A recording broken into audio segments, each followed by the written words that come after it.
Hey there, my darlings. Here I am with another little adventure into the world of crafting.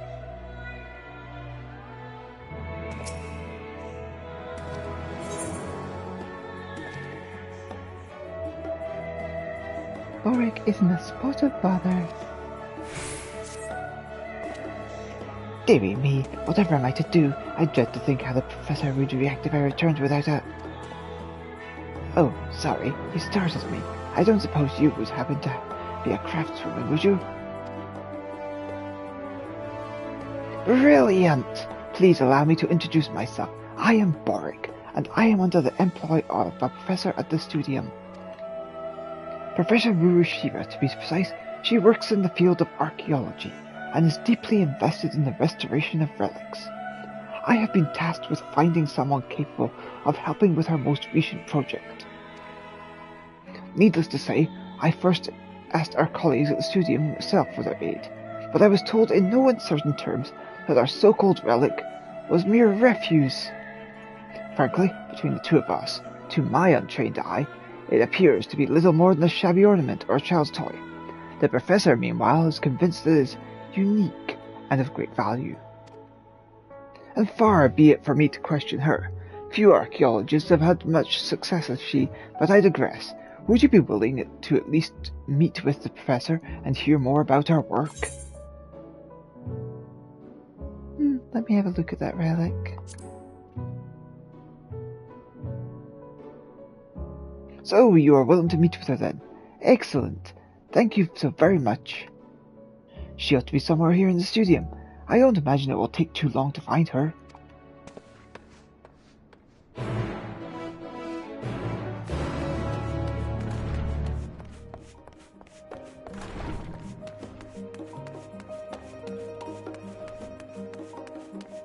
Off we go, another whirlwind adventure.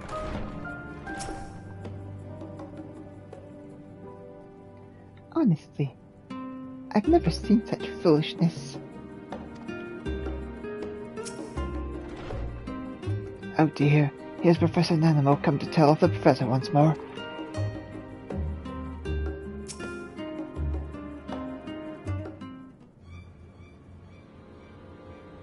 Why, hello there! Terribly sorry, but I'm rather busy at the moment. Can it wait until later? Perhaps you wouldn't be quite so busy if you weren't wasting time on what is clearly little more than rubbish. You do realize that there are limits to our fundings and facilities, don't you? The faculty cannot afford to waste time on projects that show little to no merit. Honestly, I think you're overreacting, Professor. I have a very good feeling about this relic, you know. Feeling? Feeling? I was not aware that we had decided to rely on feelings over common sense now. If I were you two, I'd spend my time on anything other than helping this crazed crone with her work.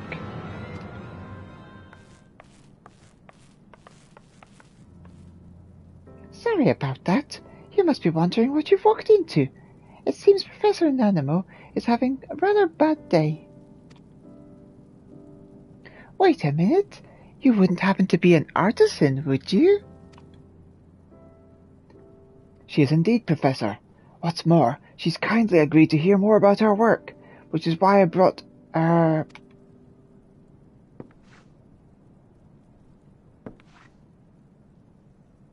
Come to think of it, I don't think I ever asked for your name. It's Elita. Well, Elita, thank you for coming all this way to talk to an excitable old lady. I am Rurisha, a humble professor of archaeology. You've doubtless heard from Morrick that we are attempting to restore a relic of sorts. I suppose it then falls on me to explain our situation in a little more detail. But first, let us make our way to the workshop. It will be much easier to explain things to you there.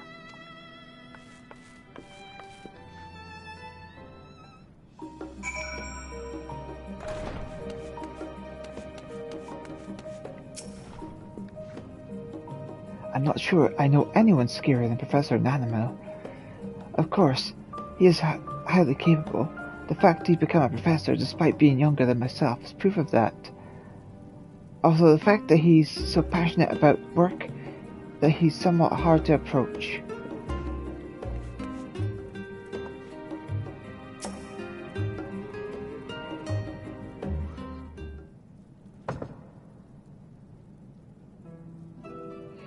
The work that presently occupies my time is the restoration of this peculiar piscine-faceted relic. Its design called to mind the stories of Saint Diada, which is why I have taken to calling it the Golden Diada in her honour. It was brought to us by one of our gleaners. From what I understand, the excavation whence they found it was an independent venture, and considering its otherwise lacklustre appearance, those of a similar wind to Professor Namino have been quick to write it off as rubbish. However, I believe it to be a type of mammoth.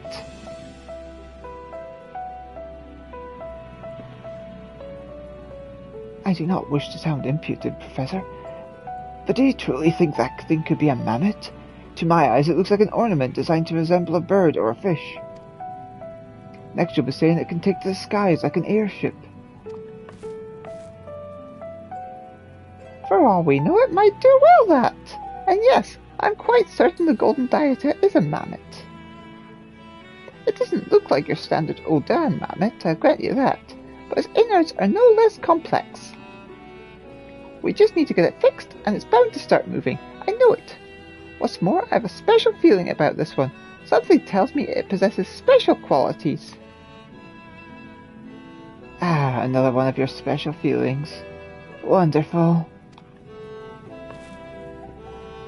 In any case, this is where we need your help, Elita. The relic might not seem in a bad state from outer appearance, but its insides are a mess. There appears to be little that can be salvaged, so it will be your duty to create replica parts that match all the broken ones housed within. I would be forever grateful to you should you decide to help us. I'm just champing at the bit to find out what secrets lurk within this little old thing. Wonderful. I knew I could count on you the moment you arrived. You've made an old woman very happy, Elita.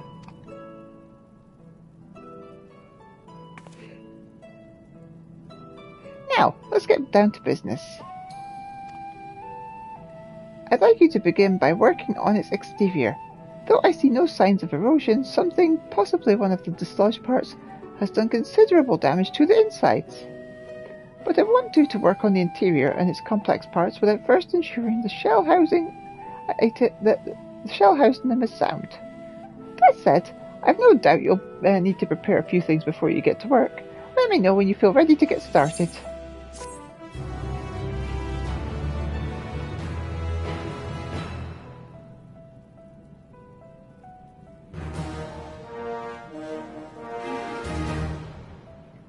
You may now undertake deliveries for the Faculty of Archaeology at the Studium. Speak to Rusha for more.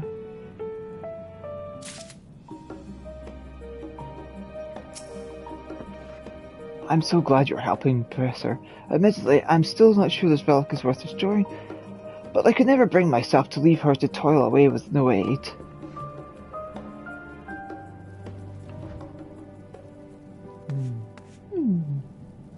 What is this? It looks like...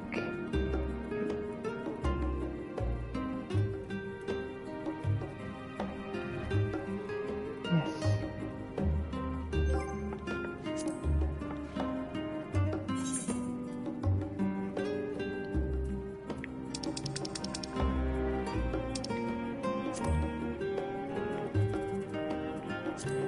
Looks like one of these fellas.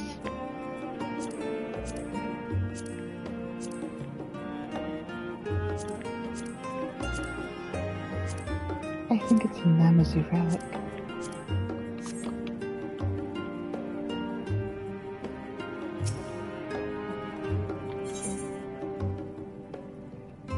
Urusha is raring to get started. Hello again, Elita. Are you ready to begin? Wonderful to hear. I'd like you to start by crafting gold plating. You needn't worry about fitting it to the relic, though. I will handle that. Doo-doo-doo-doo. You may now undertake deliveries for the Faculty of Archaeology at the Studium. By delivering the requested item to Rusha and raising yourself in her esteem, you can advance the story of her efforts to restore the relic. Let's see, what do you want? Pray let me know when you've made the plating. Yeah.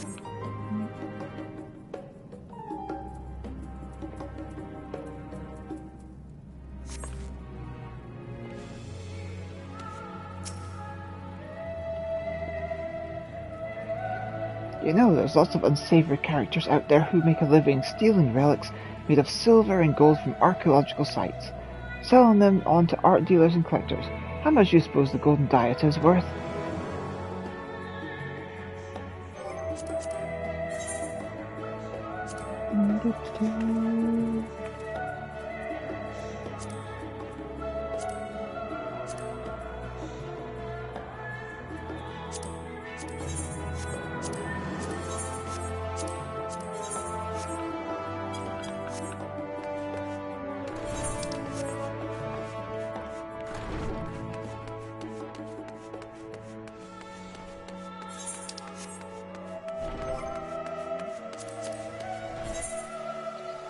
Well, I need 6 dwarven meatball, 12 deep gold nuggets.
What's the other one?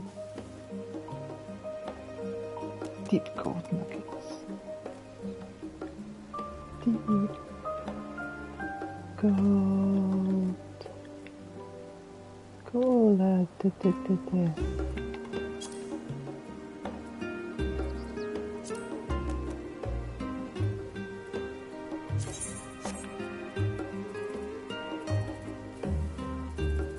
Those are the ones I need 12 of.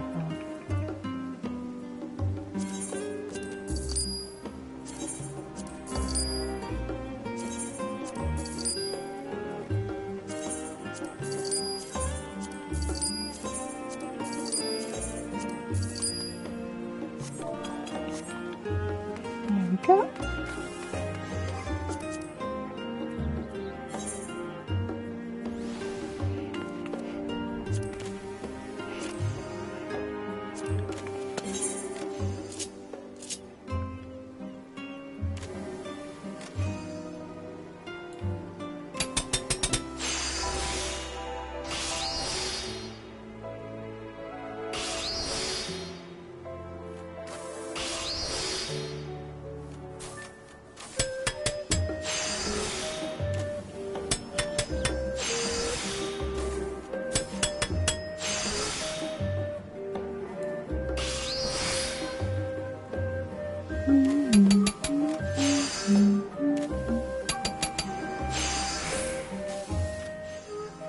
Heavy macros are handy.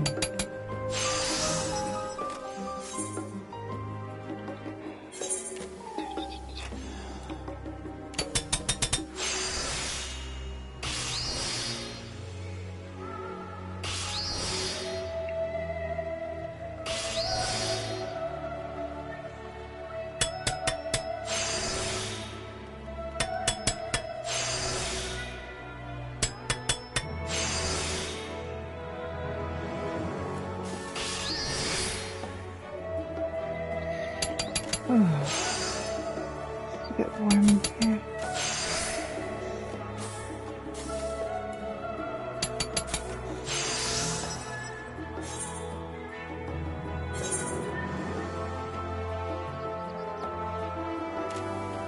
Let's continue crafting.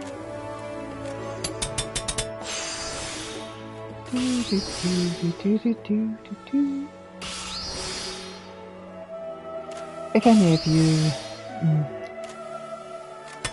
have ever crafted before, you'll know how. I mean, if you've crafted in the past, you'll know how difficult it used to be. They've simplified it a lot since then.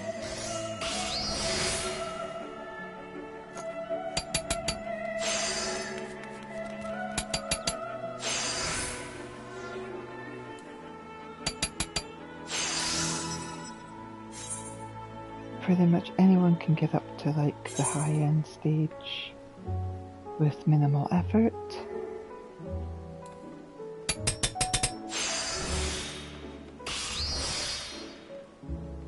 The end stuff still requires a little bit of effort, but it's usually pretty easy to make, to be honest.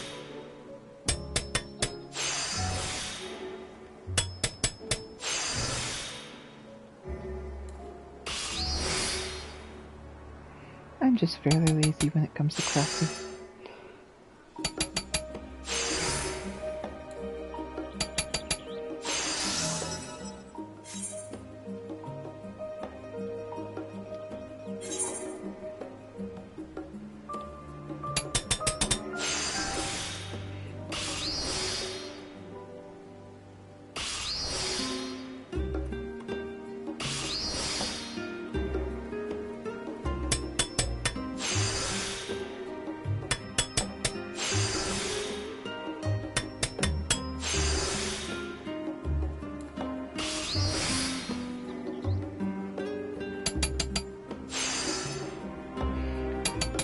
You can see on the right there, like the values of like what would change under certain circumstances.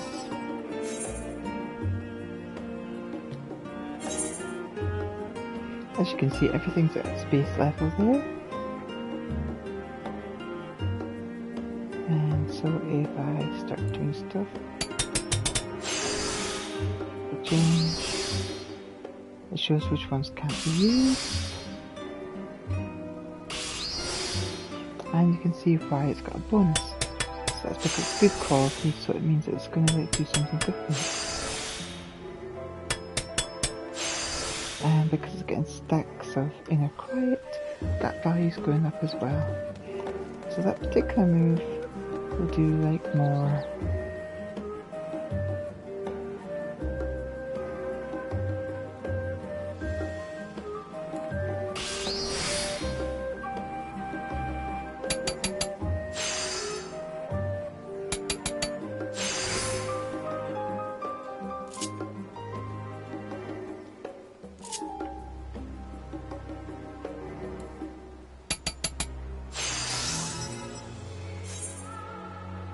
Right, so there we go. Need 6 of them now.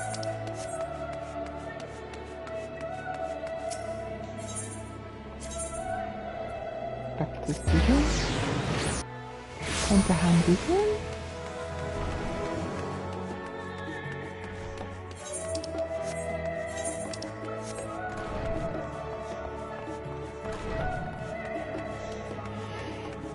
There you go, Rusha.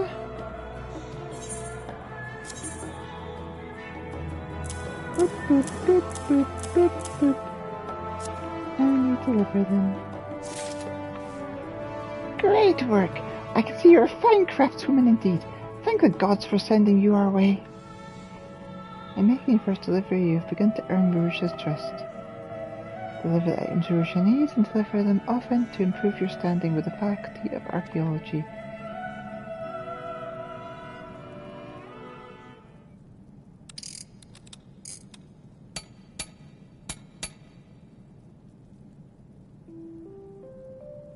Truly splendid work. Our little friend is looking much better already.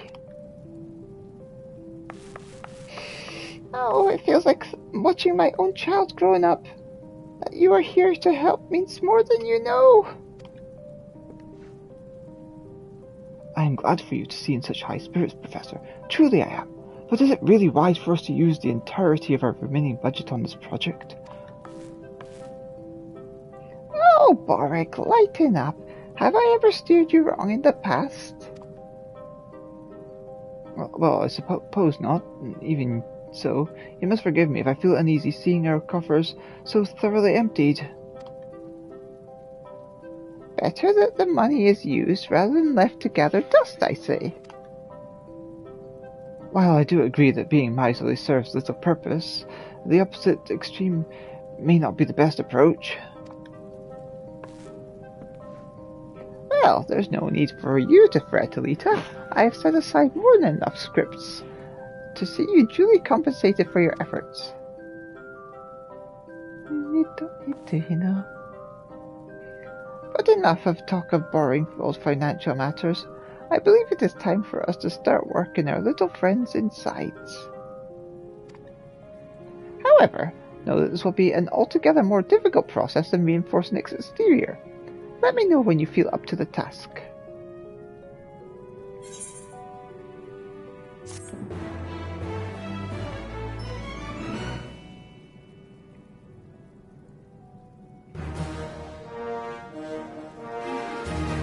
Rougia is pleased with your efforts. She now considers you a rookie relic restorer.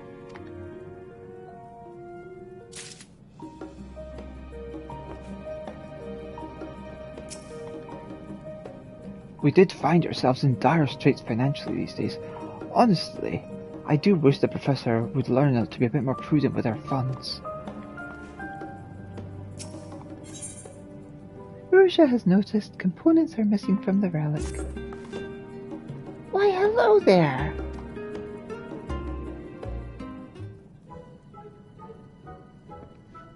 Oh, thank the God you're here. I was so worried you might not return that I couldn't focus on my work.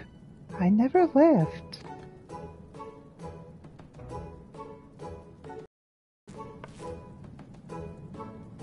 Honestly, Boric, show a little faith.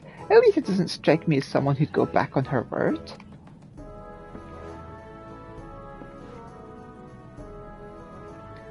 My apologies, I didn't mean anything by it. It's just that we've been turned down by so many others. As you've probably worked out by now, Boric has a penchant to worry far more than he has any right to. Please don't take anything he says too seriously. But that's enough of that for now. It's time we got back to discussing your little friend's woes. This time I would ask you to craft minuscule cogs made of gold. While examining the insides of the relic, I discovered it was missing some, which seems to have caused all the damage we've observed. Whatever you make will need to be tough as a curl. Are you up to the task? Leave it to me.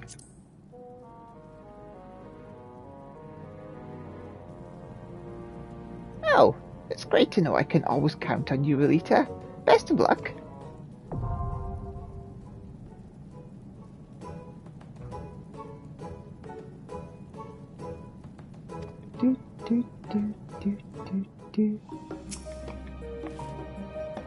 I have every confidence your work will be immaculate. Indeed, I very much look forward to seeing what you can do. A cog required to repair Rougia's mysterious relic.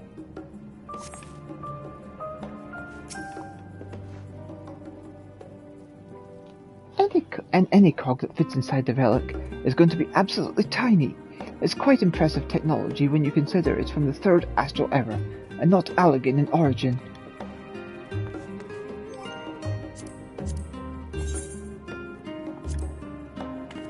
Plating required to repair Rougia's mysterious relic. Now what do we need this time? Hydurium, pewter, and stone gold.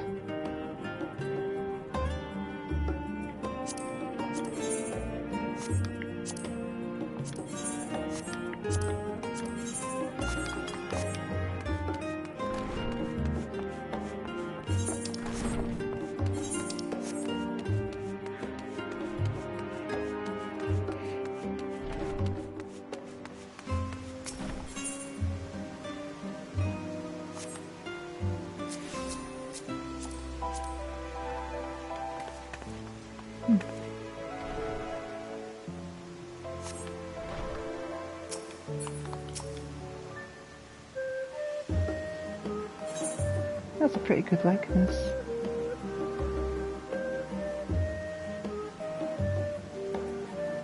I really like the Ruby series myself.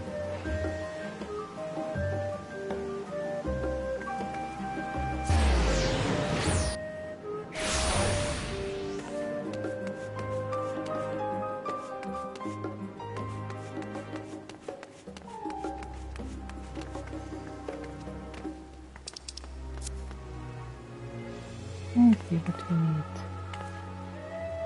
Hydurium, pewter, and stone gold.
It's time to make these gold cogs.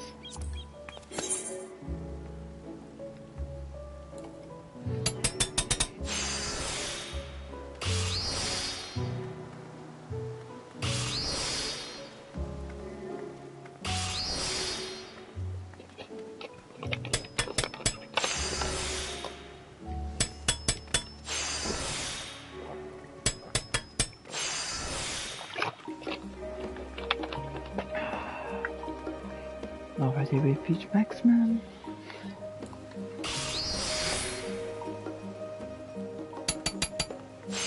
Let us progress more.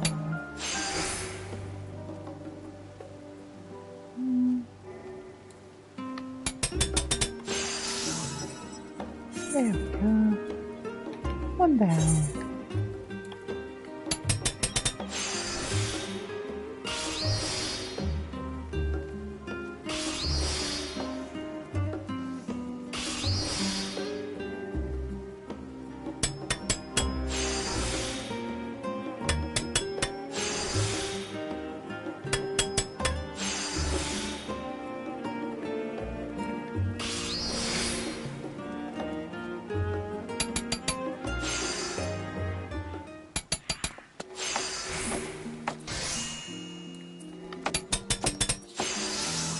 Two down.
there's other people crafting and doing that end as well. I can tell you this used to distract me a lot before I started making macros.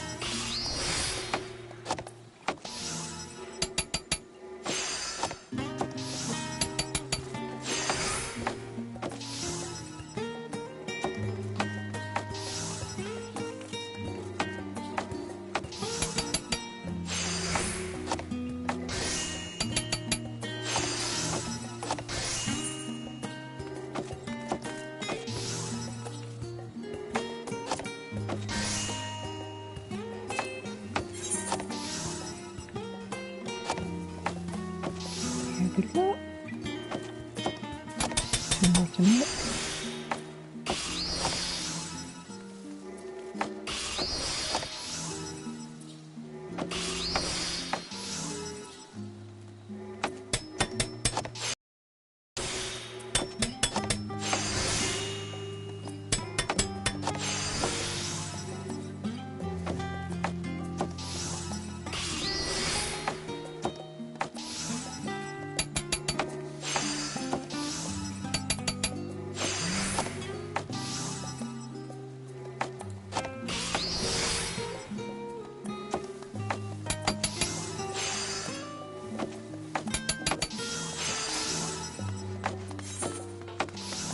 And final one. And then we can continue on with the journey of discovery. Being an introvert, it's difficult for me to talk, so I'm trying to talk more, but obviously I'm not very good at that. And I apologize for my timid nature and stuff. Hello? I have someone on the screen. Hello, mister!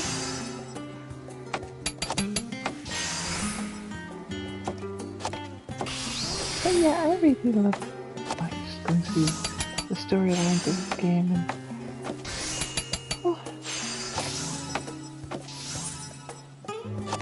Endwalker was a nice one to start doing broadcasts on. I'd already been through the previous ones, so it didn't seem like do my reactions to them because, well, it wouldn't be a genuine reaction.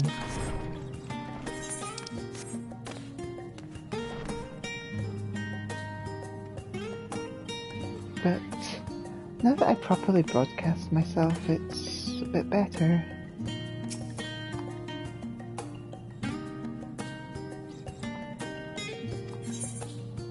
Let's give you these cogs, shall we?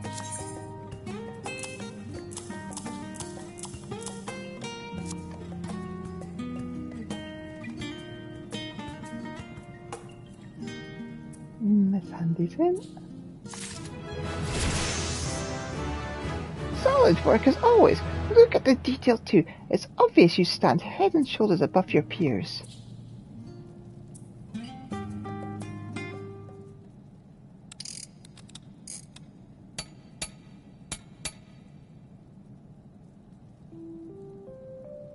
The cogs were a perfect fit. Now I would be even happier if you decide to move for us.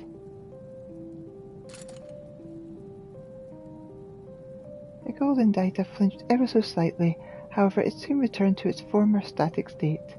It appears you still have work to do.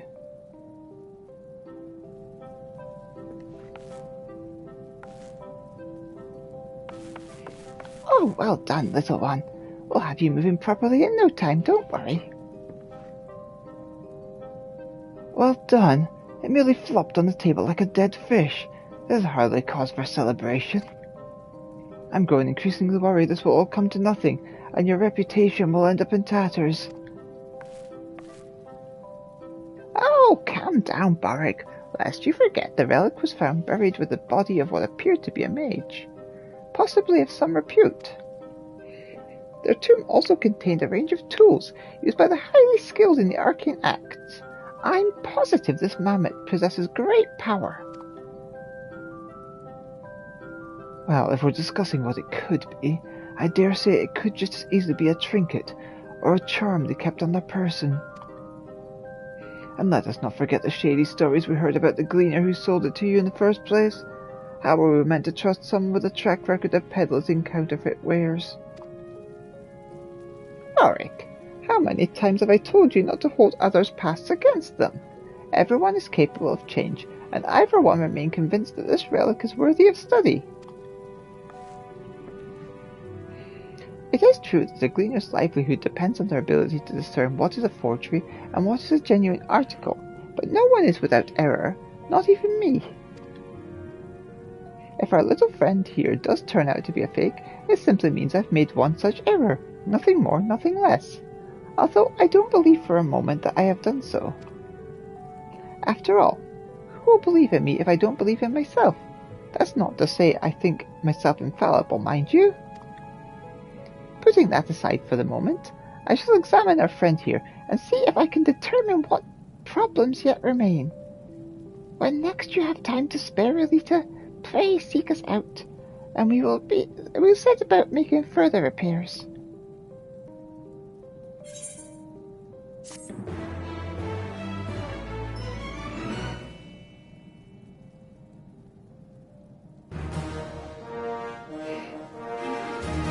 Rusha is delighted with your efforts. She now considers you a reasonable relic restorer.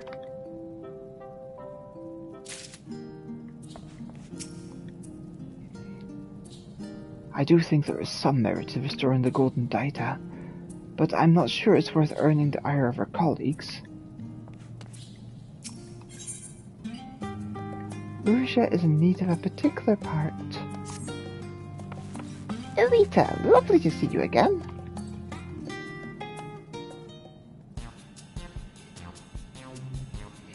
I do hope you've been looking after yourself. On more than one occasion, my students have fallen ill due to neglecting their health, you know? I wouldn't want you to go the same way. Goodness, listen to me prattling on like some worried old mother. Well, I may not be your mother, but the rest still stands. I am old and I do worry about you. But never mind me. You're obviously in good health and spirits both. Now, while you were away, I took a closer look at the golden dieta to determine what other parts may be faulty. The problem, it seems, is the mammoth's core, or the mechanism controlling motor function. I've examined the core, and it appears to be made from exceedingly rare materials. I could find no gleaners willing to or able to procure them, but I did manage to strike a deal with a merchant at the harbour. It will take time for the materials to be delivered, however. Until they arrive, I propose we start with another rather important piece of our mammoth puzzle. Your task is to craft the motor components required to support proper movement. This is far more complex than anything we could have asked of you thus far. I sincerely hope nothing goes wrong. There's been so much worry of late. I feel there is insufficient time in the delay to consider it all. The thought of overlooked troubles keeps me from sleep, and before I realize it, another day rises with a new set of problems. Goodness, Boric, that won't do at all. Well, I suppose that's one reason for you to do your best with this. I'm sure that would put Boric's mind at ease. I've barely been working with you for like half an hour. The student deliveries has been updated.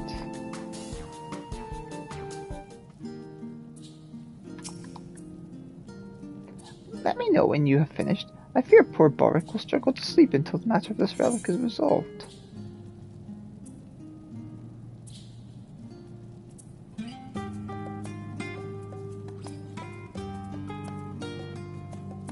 A component required to repair Rusha's mysterious relic.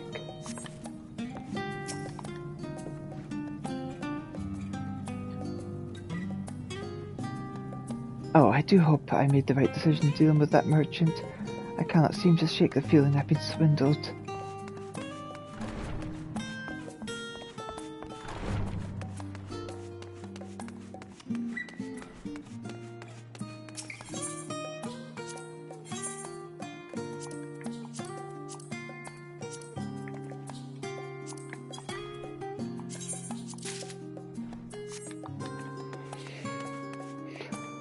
Let's see.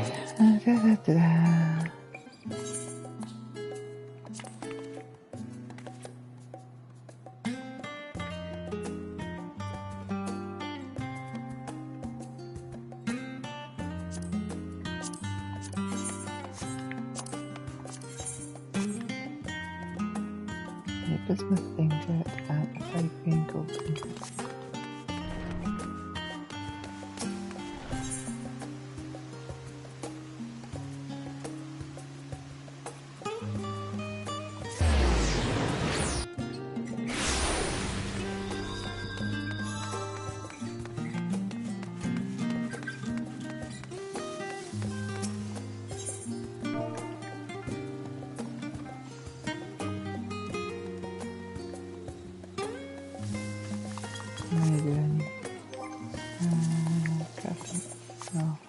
Crafting log. 2 bismuth ingots.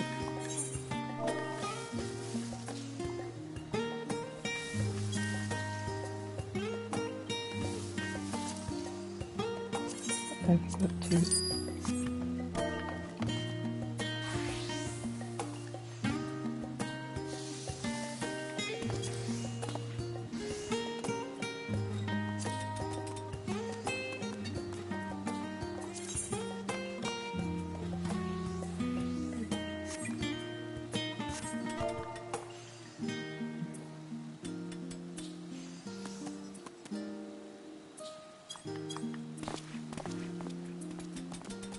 Step and 12.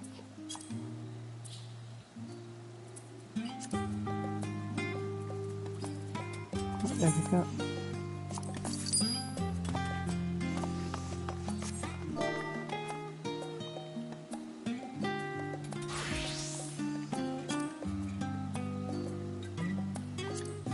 And 6 of these.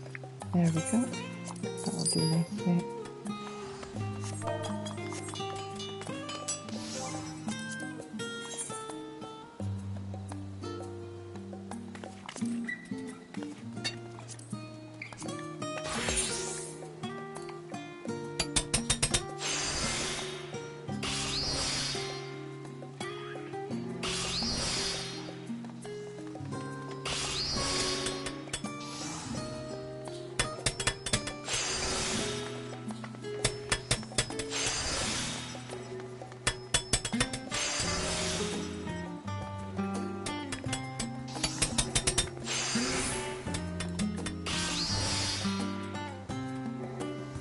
Boop, boop, boop.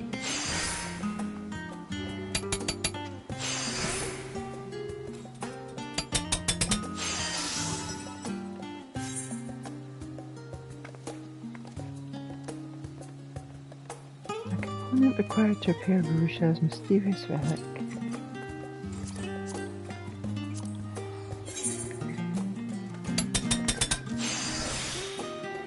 Time to make some more. Making bacon.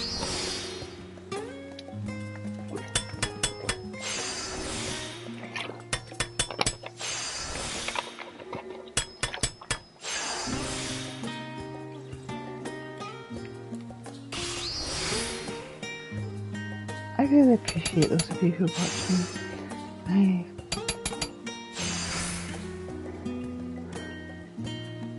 It gives me confidence to know that I can show this little bit of myself to people. I mean, obviously, with the crafting side of things, it's a little bit more tedious. So I'm glad of those who bear with me and see this through. I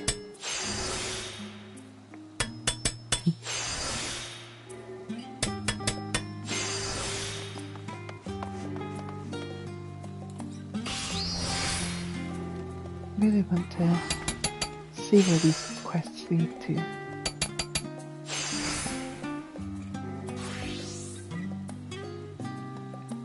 It's curious when you look at something like that and you're like, is that a Namazu artifact?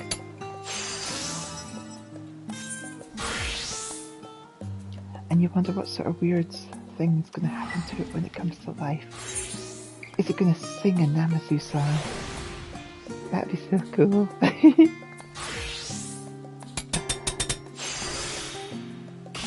Like one of those singing fishes, but it sings Namazu songs.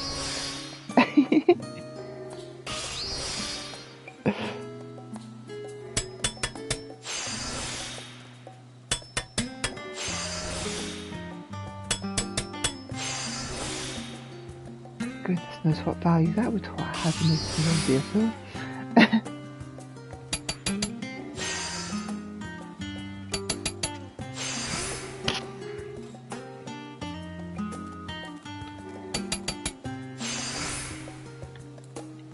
Because we're just crafting the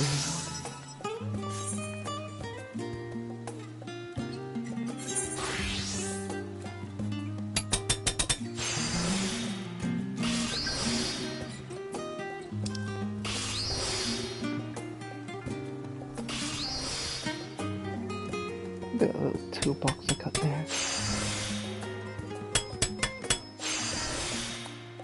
It does make you wonder what else to keep in there.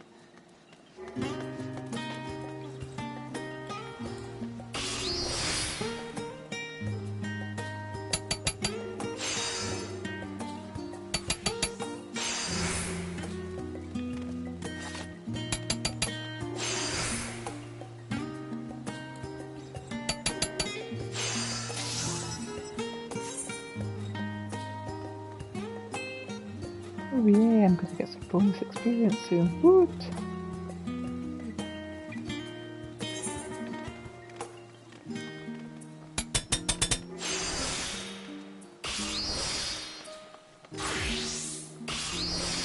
Not that I really need it.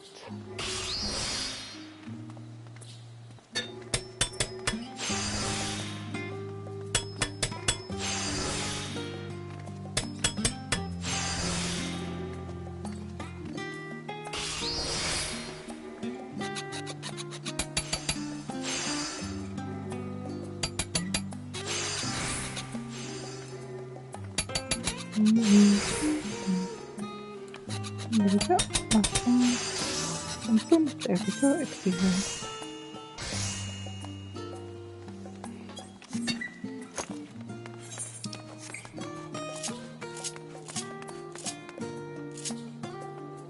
Oh yeah, can't mount up here.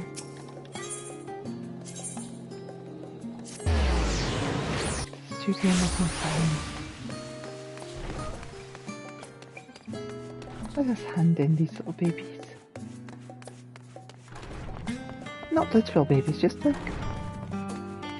yeah, you know.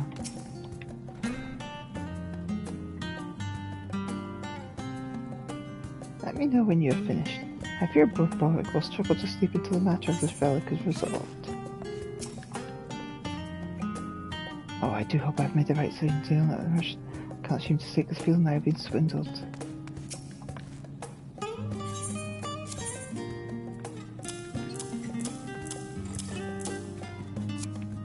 Here we go, instant experience.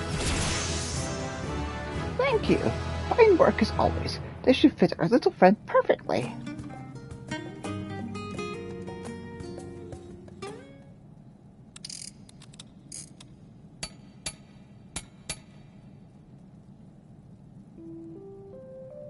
She's looking a lot better with that new part in place. We've still no replacement for her core, but let us see if she's at least capable of rudimentary functions.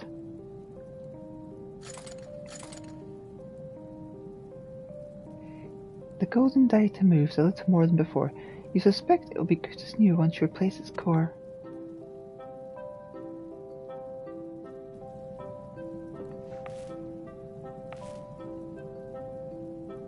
We're making progress. It may be slow, but we're definitely heading in the right direction. All that remains is to fashion a new core.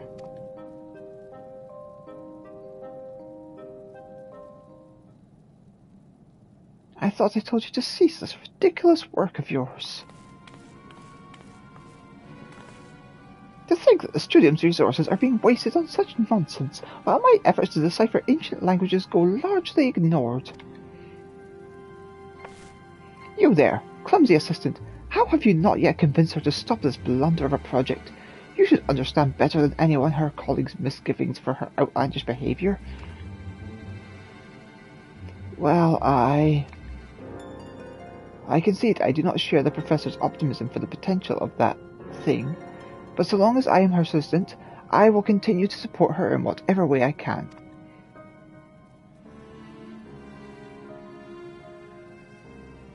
Word has it that Kia Leopold thinks rather highly of you. For her to sing such high praises, you must be an artisan of remarkable skill. Yet, for all your talent, it seems you have much to learn about what work you should and shouldn't accept. Your gifts will go to waste if you keep humouring this old bag.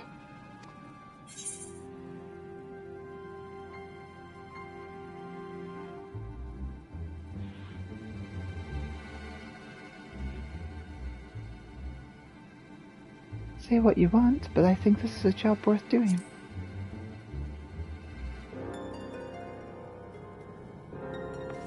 Honestly, what a merry bunch of fools you all are. Do not think you can continue wasting studium resources forever. Is it me, or did he seem to be in rather a good mood today? Well, hopefully it wasn't too distressing for you, Elita. We simply need to keep at it. I'm certain our mammoth friend will stir to life as soon as we get her new core. As always, your help will be indispensable.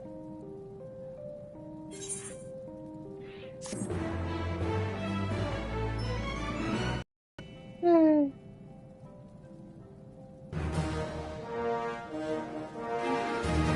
Rurusha is overjoyed with your efforts. She now considers you a rather good relic restorer. A new quest, continuing the story of the Faculty of Archaeology, is now available. Upon its completion, the list will be updated.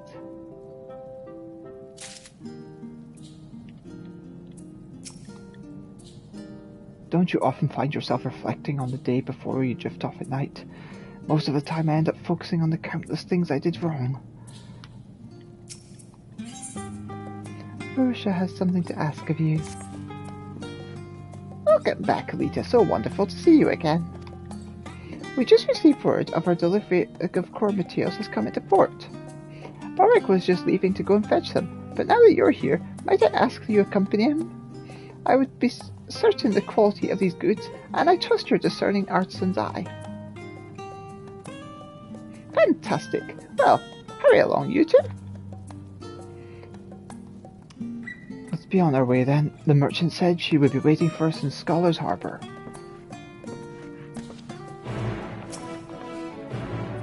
Sorry for sending you off when you've only just arrived, but I would leave nothing for chance with these supplies.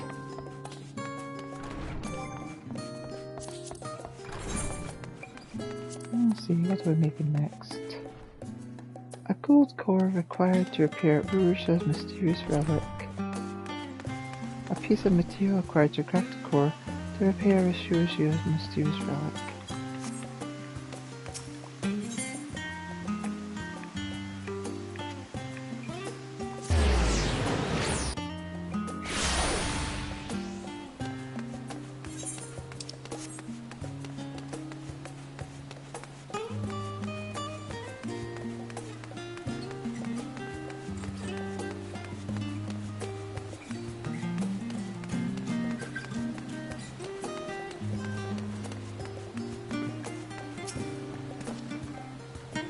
Elita, this is the merchant I was telling you about. And just like that, we've less cargo with which to contend. I suppose I have some hero from goodness knows where to thank for that. Hello. How are you this fine day? You're both from the studium, yes? Why, yes, we are actually. We've been sent by Professor Rushia for... Ah, so you'd be here for the minerals then? Have a gander at them and let me know if they meet with your approval.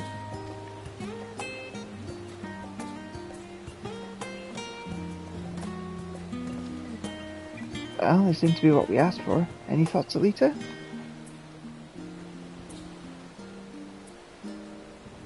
Oh, that's great to hear. What a relief.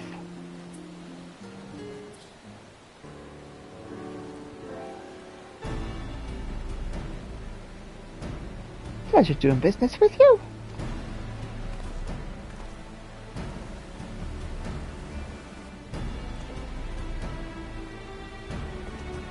Do you have the tome I recently ordered for the studio?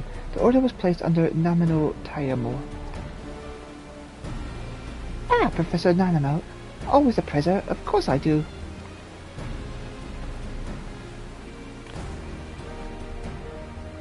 Here it is. I hope it's to your liking. Yes, this is indeed what I requested you require, though I must say its contents appear to be somewhat lacking. Dearie me. Do you wish to return it then? No, you did your job and deserve to be compensated accordingly.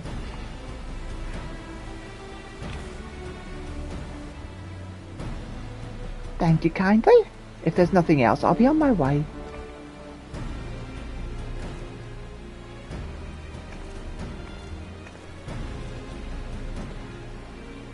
Here, perhaps with this you'll learn something about what constitutes worthwhile research.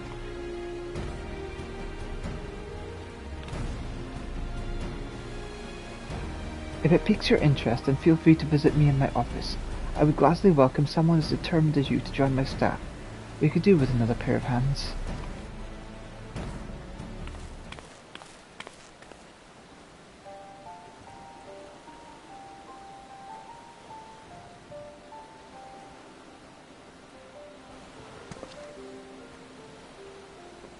A compendium of linguistic research. I fear its contents are beyond me. Archaeology has always been my preferred field of study. However, my marks in school often left much to be desired. To even call me a second-rate researcher would be flattery. But that mattered little to Professor Ruisha. She took me under her wing in spite of my shortcomings, and my performance greatly improved thanks to her tutelage. So much so I was offered a position working at St. Quonk's Find after graduation, but I couldn't accept it. I owe a great deal to the Professor for all she has done for me. So long as she has need, I will remain at her side. Alas, I don't feel I've been much help to her of late.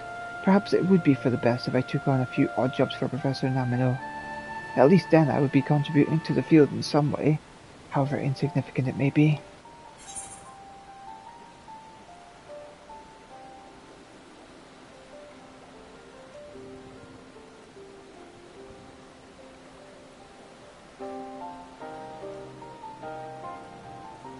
Then Professor Rurisha would be on her own.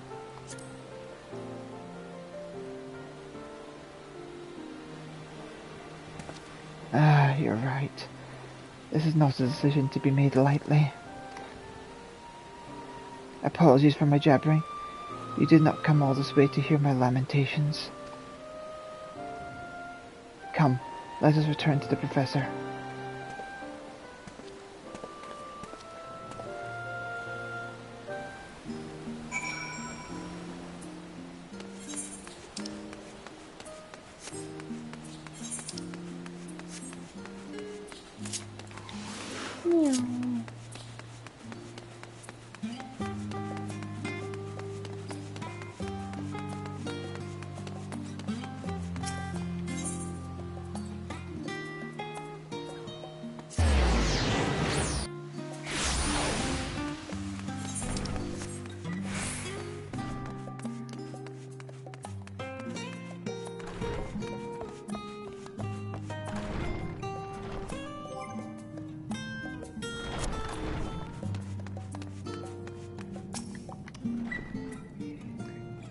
I do hope that Eric is restored soon. I fear the stress of this endeavor may be the death of me.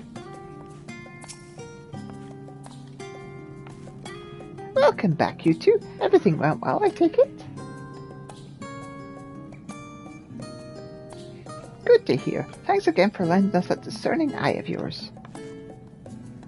I say, Boric, what is that tome you have there? Oh, this? Well, we happened to run into Professor Namino when we met the merchant, and the tome he ordered seemed to underwhelm him, so he shoved it into my hands. He, also asked if I might consider working for him. Look at you, getting scouted by other professors. You're coming up in the world, Boric. Alas, he only wanted me to help out with odd jobs. I could never hope to aid anyone in deciphering ancient languages, as you well know. I do wish he wouldn't put himself down like this. He contributes more than his fair share to my work, at the very least. But let us set aside for now. The time has come for you to get to work on the core. If you should have need for additional materials, Boric will provide.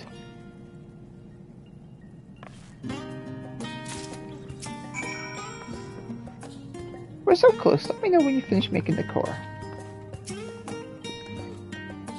I made a point of ordering slightly more than we needed just in case something like this happened. Here you go.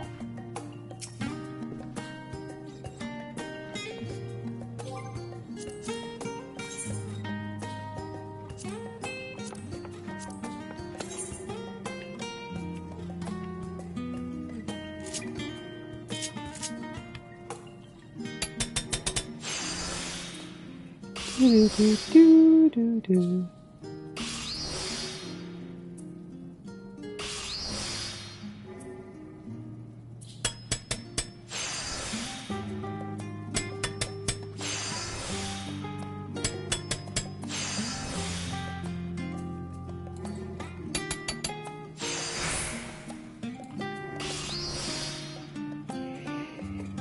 Here we go. Making progress. Making progress.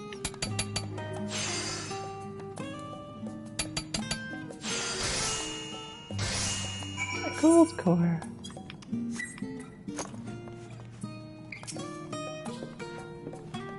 It's beautiful. Go and show it to the professor.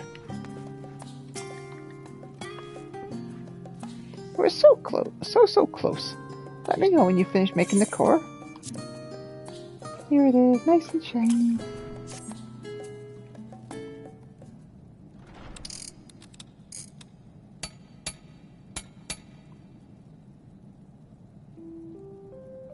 Well, that was nerve-wracking work, but I've successfully replaced the old core with your new one. Now we need but pray that it works.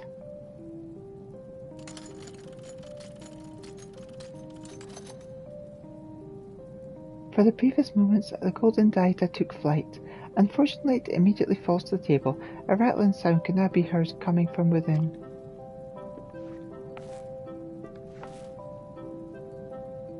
Well, what do you know? It really can fly like an airship. I can hardly believe my eyes. Are you certain it is not Alec in origin? I can think of no other ancient civilization capable of fashioning such a mammoth. Strange, though, that it continues to function properly despite replacing all its parts. Which leaves us with what is now essentially a prohibitively expensive ornament. I'll grant your results thus far are somewhat less than satisfactory, but this is not cause for panic. Archaeology is at its most interesting when you come up against a hurdle like this. Don't you just love being challenged by to solve a good mystery? Well,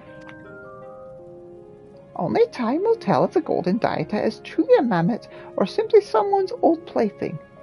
But I could never forgive myself were I to move on to another project without first uncovering all our friends' secrets. Just thinking back to the state we found it in, and yet it's now capable of flight, for goodness sake. We've made incredible progress. That said, the rattling noise just now does have me worried. Perhaps I made a mistake somewhere when inserting the new parts. We'll need to dismantle it once more and see if we can't deduce what went wrong. Until then, I bid you get some rest. I will let you know the very moment we have finished.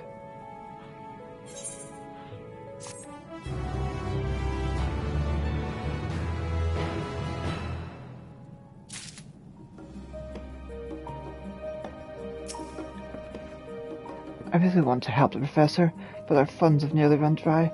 We can't continue like this. All is not well with Rurusha. Oh, sorry, didn't see you there. I was just mulling something over.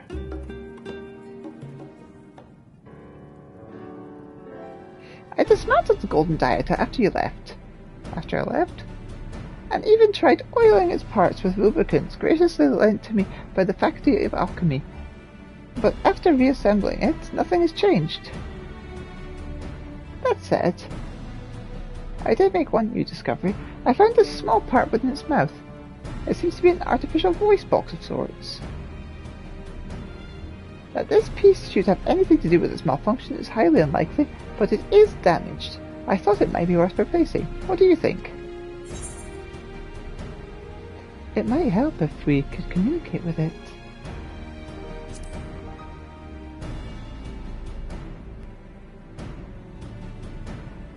Wait, you think the golden diatom may be capable of speech? Ha! A novel idea indeed! Well, she is capable of flight. It would not surprise me if she could talk as well. Perhaps then we could ask what ails her. Could I trouble you to make a gold mechanical voice box for a friend? Just imagine what interesting things she might be able to share with us. Maybe it's like a messenger fish.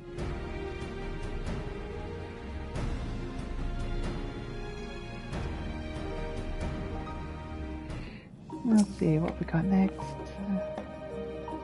A mechanical voice box may be just the thing we need to learn more about our little friend here. Just imagine what she may have to tell us. A component required to repair Rurusha's mysterious relic. To think we might be able to speak with the golden diatom, although I do worry how this might impact our research funds. Ah, you worry too much.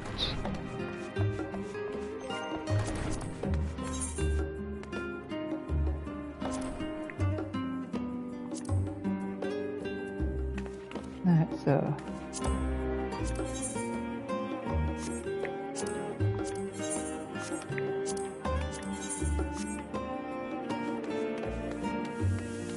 Klondike star parts and 5 green gold ingots.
I need 12 of these. 5, 6, 7, 8, 9, 10, 11, 12. There we go.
Here we go, crafting once again.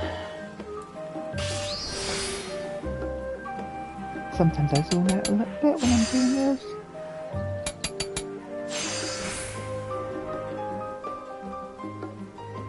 Yes, I need to continue and get this completed.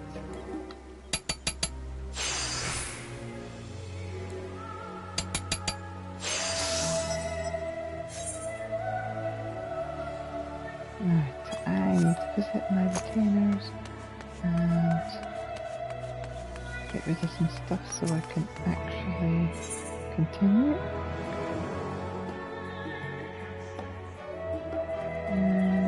We'll do it.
Yep.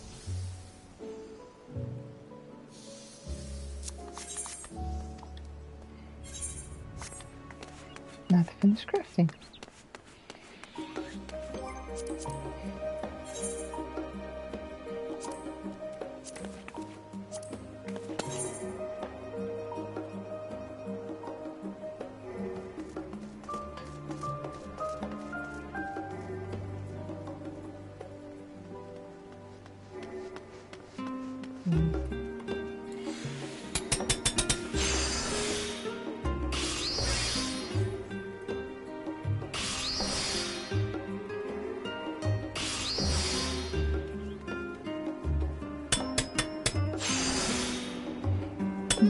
Here we go.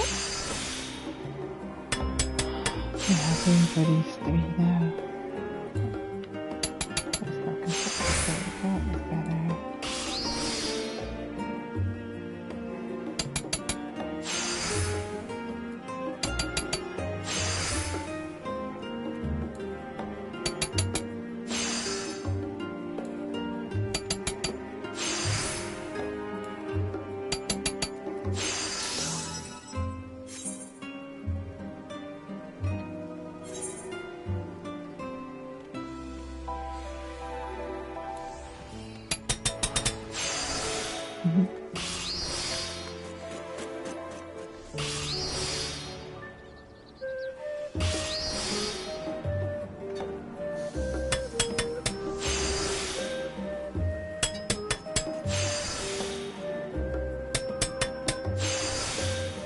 You get some people standing around the towns, don't you? Whenever I'm waiting for duties and stuff, I'm jumping around all over the place. I can't sit still. It's impossible.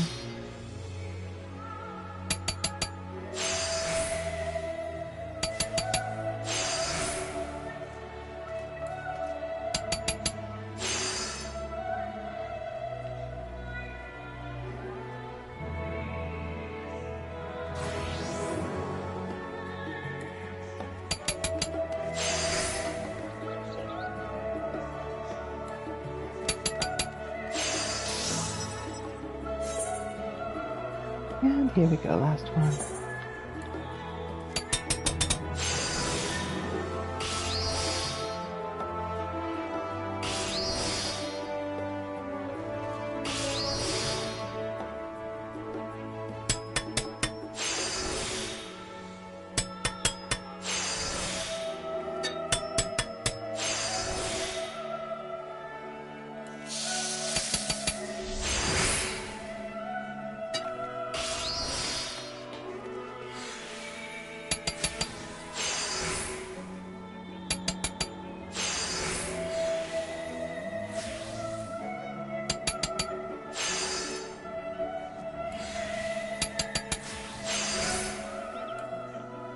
we go. It is complete.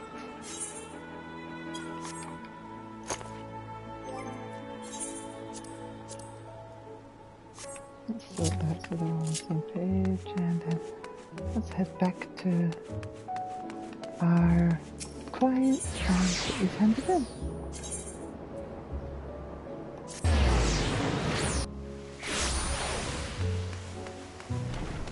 I'll see if this will max level me or if I'll need to do some extra quests to just top me up.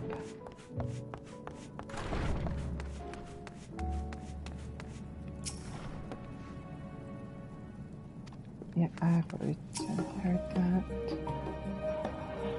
Right, let's see. Let's hand these in, shall we? Boop, boop, boop, boop, boop.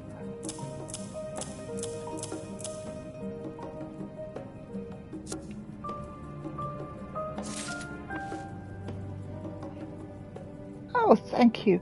Exquisite as always. We'll have her talking in no time with a voice box like this.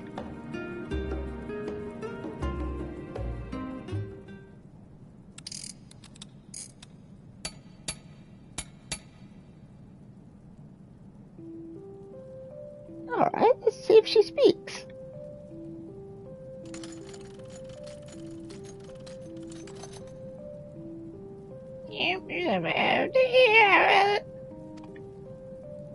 The golden dial says something. However, you haven't the foggiest idea what it's trying to tell you.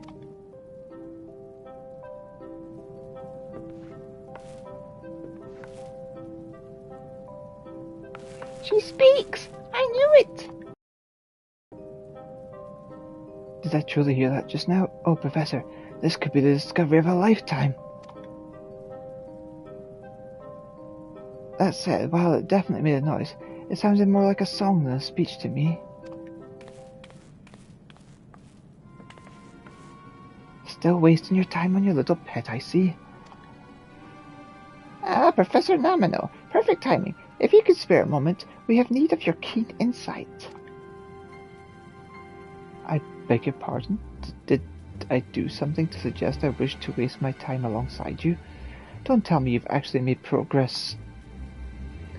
Oh, thanks to Elita, yes. In fact, our recent discovery falls within your realm of expertise. Well, I say discovery, but it's more of a clue that may lead me to one. A clue? Oh well, that's very impressive given all the time you've already wasted on the start. Honestly, are you even listening to yourself?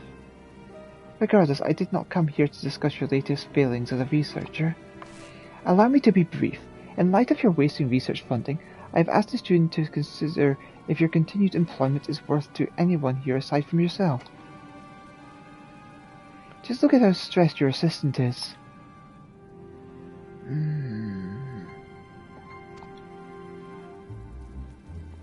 Fret not, Boric. I promise to look after you once Professor Rouge is removed from her position. Of course, in return, I expect you to sign my position to proceed with this inquiry.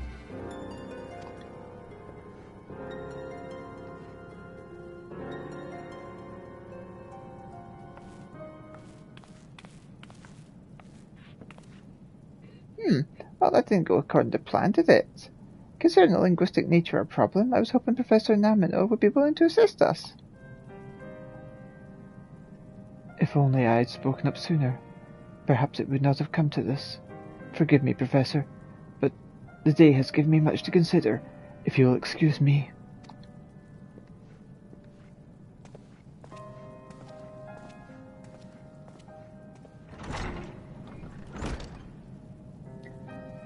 I never realized he was under such stress.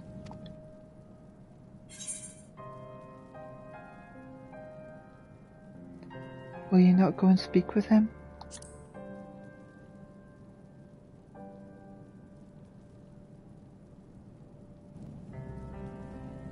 This is the life we choose as researchers, my friend. Callous though it may sound, there are certain matters we must work out for ourselves. But come, he would not wish for our work to remain at a halt on his return. We must consider our next course of action.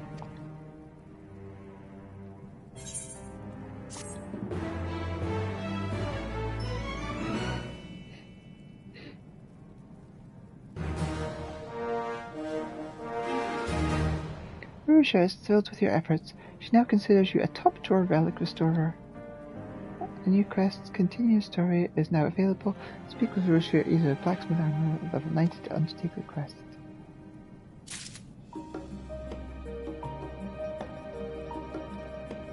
Right, okie dokie.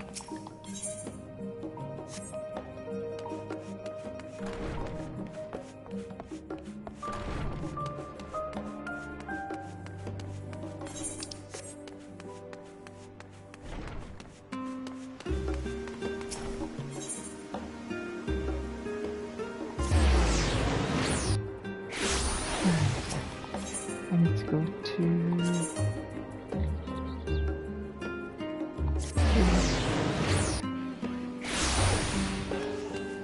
I don't even need for these last items to be high quality, I just need them to be handed in.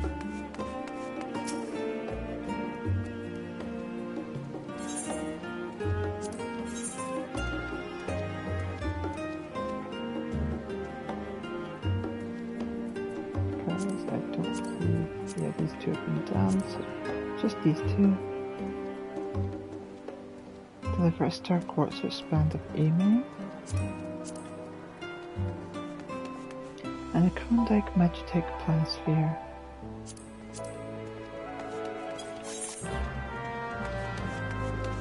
I know that one of those will like level me up in no time.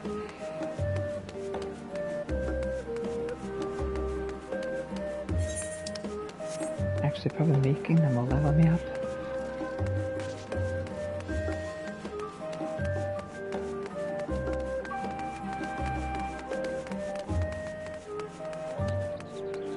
It gives you way too much experience. Makes it so easy. A gold connector required to repair Urusha's mysterious relic. A piece of material required to craft a connector to repair Urusha's mysterious relic. Let's see.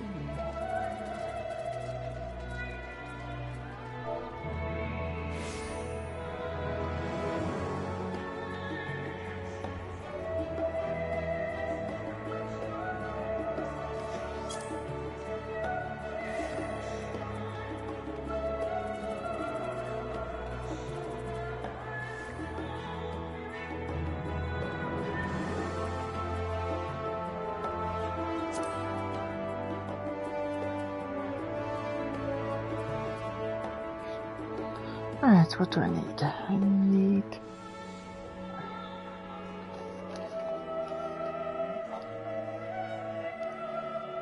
Star Quartz.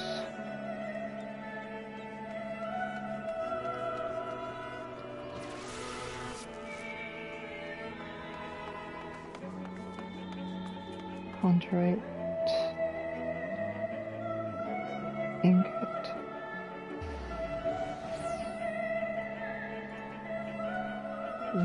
Zircon. Enchanted manganese ink.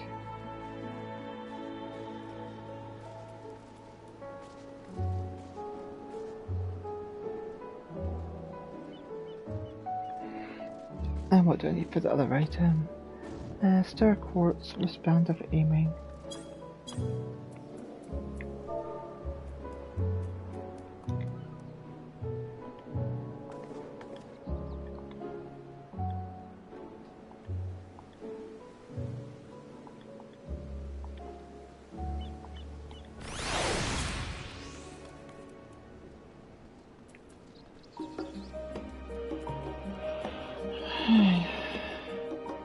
Another star quartz, another 2 ingots, and upgrade 5 dexterity.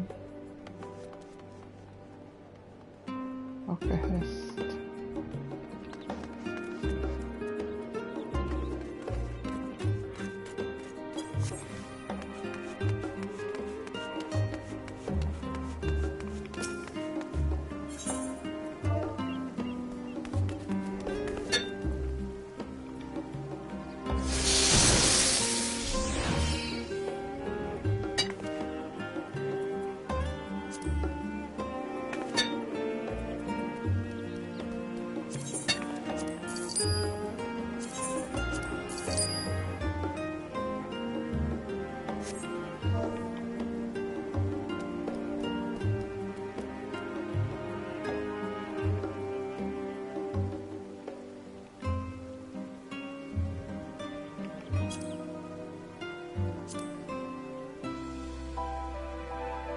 I need 4 of these. 1, 2, 3, 4. There we go.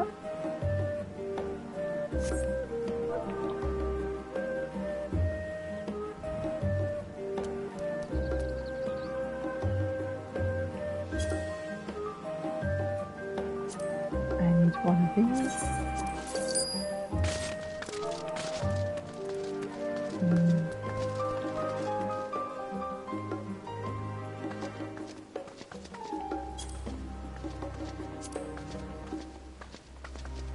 One of these. And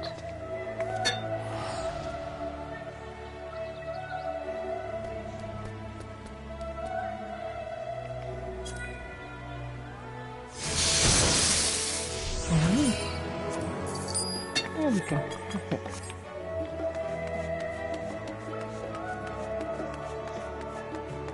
Like so.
This is done.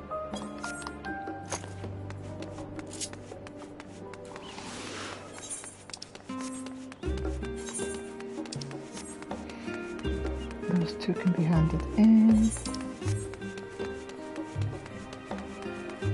Unless there's for funds, but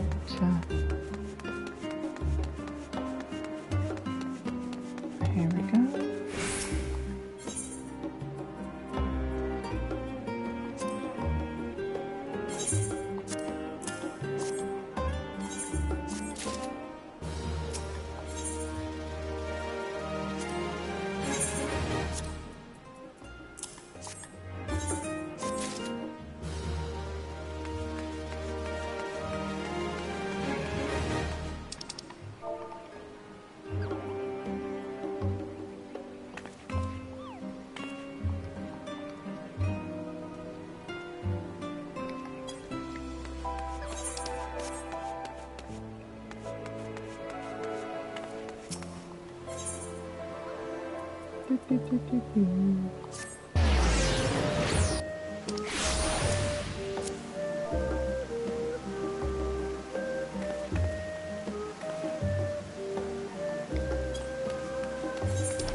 Urusha is in need of your sage advice.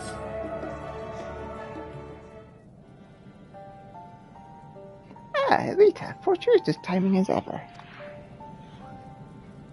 As you can see, Boric has yet to return to the workshop. To be honest, it has been somewhat lonely here without him.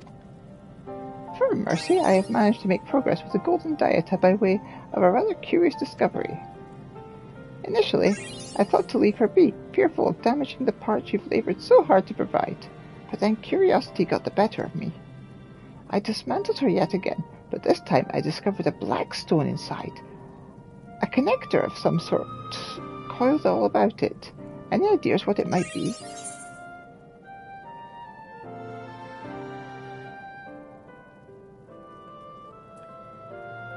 Is that... Are you sure an elegant tombstone didn't drop from my pocket?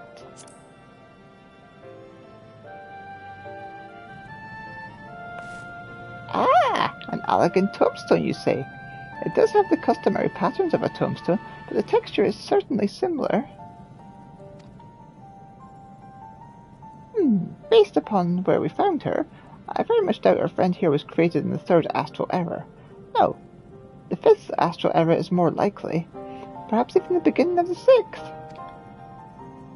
It's entirely possible that people of that age, after unearthing Allagan relics, repurposed the technology, or perhaps they merely drew inspiration from Allagan designs in their work.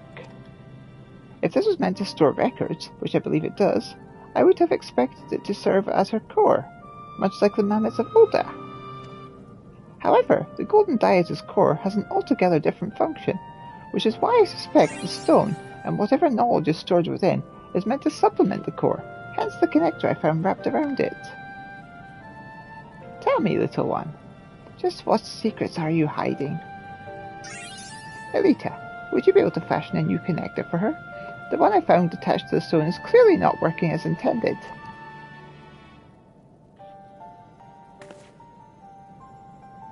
Honestly, what would I do without you? Let's not waste any time then. We must finish our work before Professor Namino convinces the studium to hold that inquiry.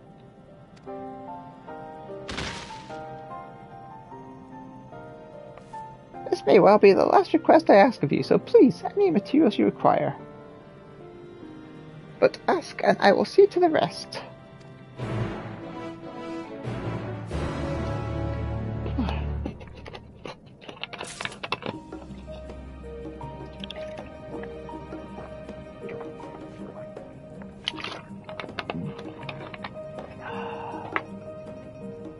Doing the old lady voice is difficult.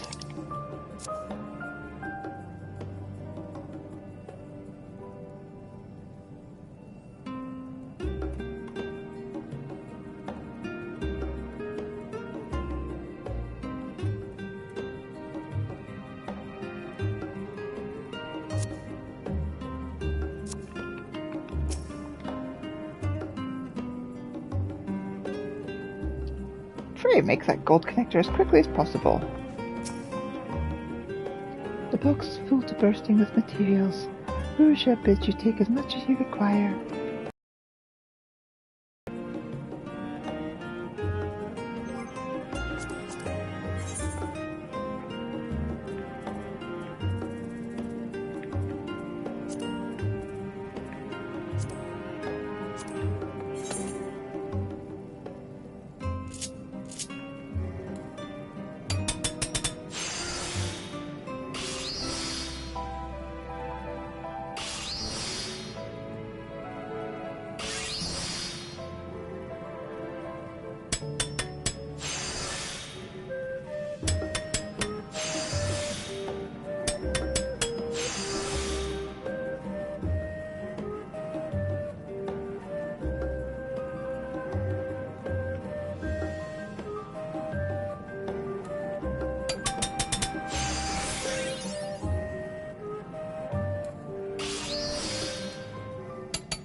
There we go.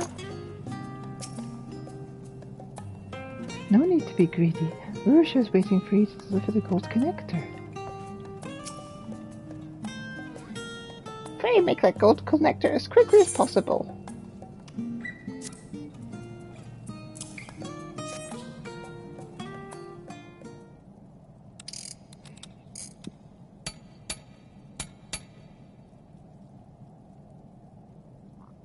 Excellent! The connector is in place. Now we need but insert the stone and see how she responds. Professor Urusha. Boric, so good to see you. If you've come to apologize, don't. You're here now, and that's all that matters. No, that's not it. I mean, yes, I'm sorry for being away for so long, but I came to apologize. Professor, I signed the petition for your inquiry.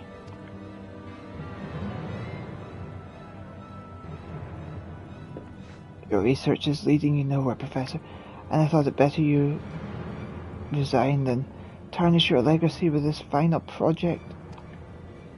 So I signed the petition, and now Professor Namino has the signatures he needs to submit the petition. It was only after I signed that I realized my mistake. If that relic yet holds secrets of a bygone era, it's our duty to find them, and now we may never have that chance.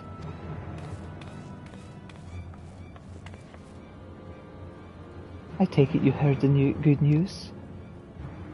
Professor Namino. The faculty readers are ready to hold their inquiry, Professor. I suggest you make your way to the learner's meet, lest you miss the ending of your own career. You two may as well come along too. The more the merrier, as they say.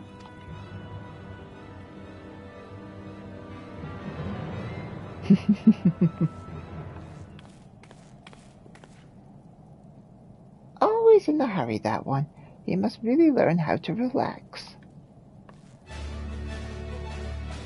Boric, would you be a dear and do me a favour? I wish to finish fitting this part to the golden dieta. Once finished, I am positive we will learn all we need to know. But I need you to delay the inquiry, if only for a short time.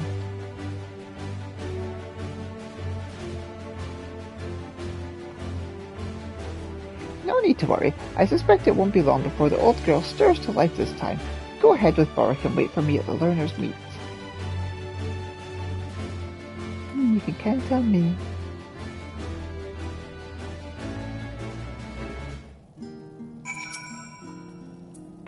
Just a few finishing touches and everything should be in order. Pray go ahead with Boric to learner's meet.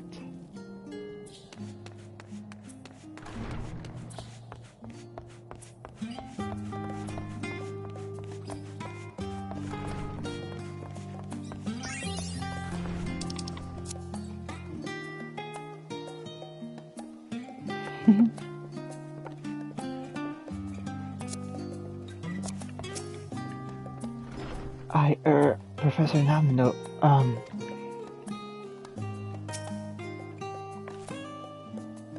What's this? Only the two of you? You're not going to tell me that the great Professor Urusha took the coward's way out and fled, are you? No, her legs simply don't move as fast as they used to. Would you care for a cup of tea while we wait? Better yet, we could pay a visit to the last stand. Boric, we are far past time for guilt and regret. Would you not agree? But you needn't fret. I'll be sure to look after you. So please, there's no need to delay the inevitable. At any rate, all necessary parties to this inquiry will be here soon enough. Professor Urusha's absence merely proves she has no intention of defending herself. Now, let us make our way to the auditorium.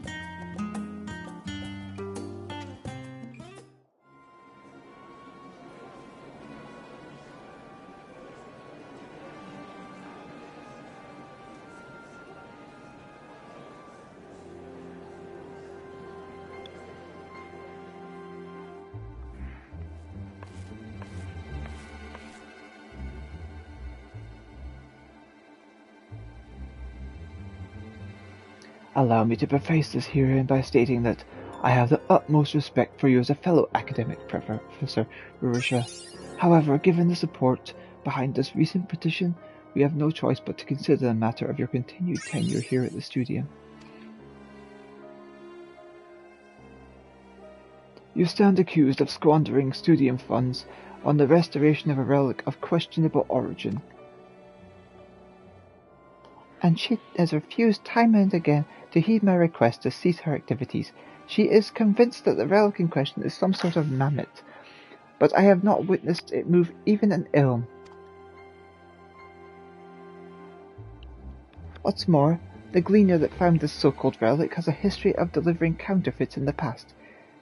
Isn't that right, Boric?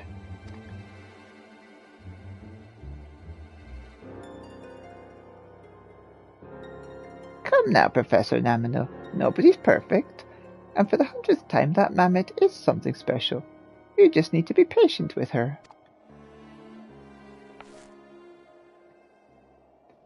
Come on, little one, show them.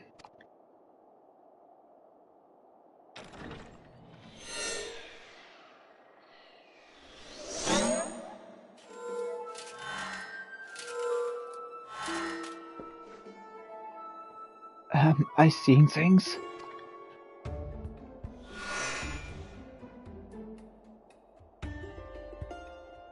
This proves nothing. How do we know you didn't just ask this helper of yours to contrive a means for it to move on its own?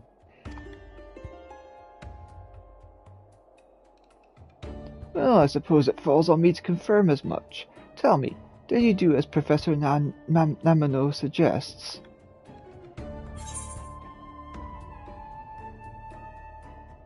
I only made the parts required to restore it.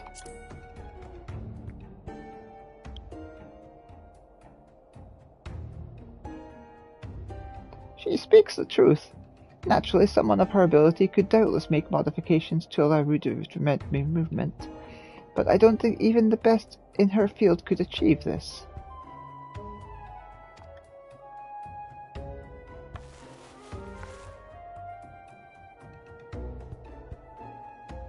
Why, isn't that the tome I received from Professor Namino? As you may recall, the Golden Dieta produced strange noises some time ago in our workshop. It was only until recently I realized those noises were syllables, and they matched those comprising the language found in this book. Now, my dear, would you kindly read an excerpt from the book? Oh, and please be certain to translate it into a language we can all understand.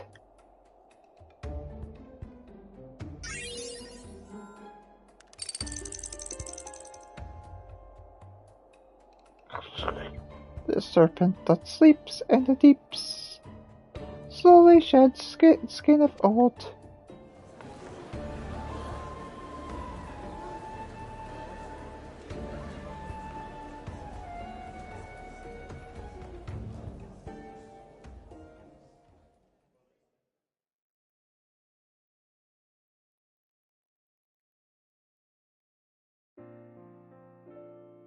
I recognize that passage.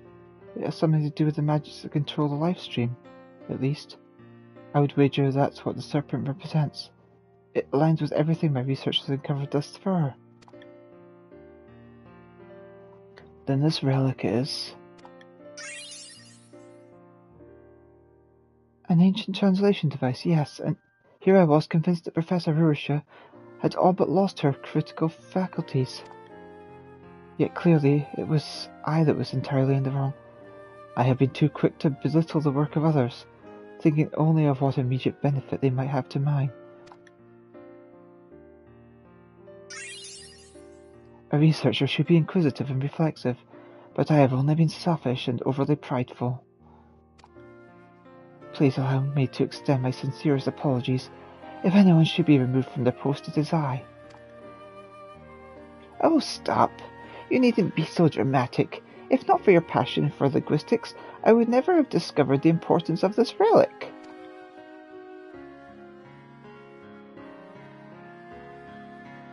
Well, it would seem there is no further need for these proceedings. If I may make a suggestion, would you two consider working together? It is clear to me at least that such an arrangement would be mutually beneficial. What a fantastic idea! I would love nothing more than to work alongside Professor Namino.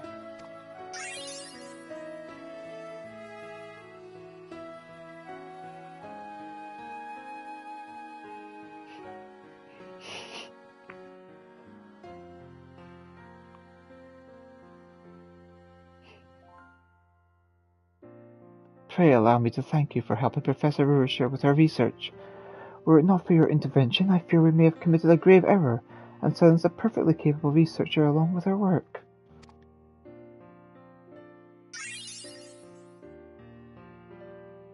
All's well that ends well, eh? Let's head back to Maker's Meet.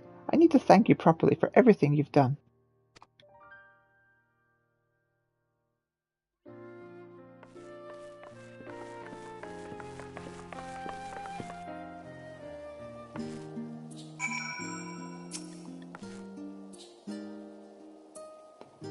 It seems I owe you an apology. Still, it is most pleasing to think this will aid my work as well. There is yet much learning to be done.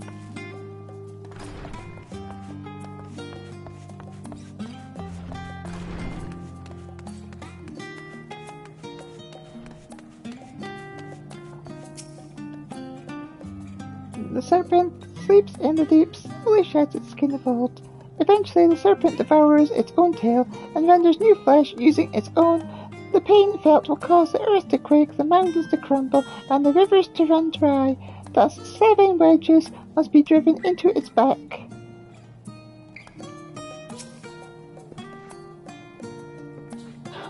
Oh, I'm so relieved.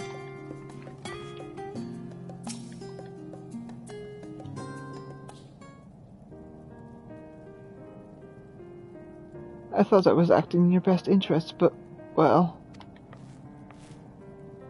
Professor, I'm more sorry than you'll ever know.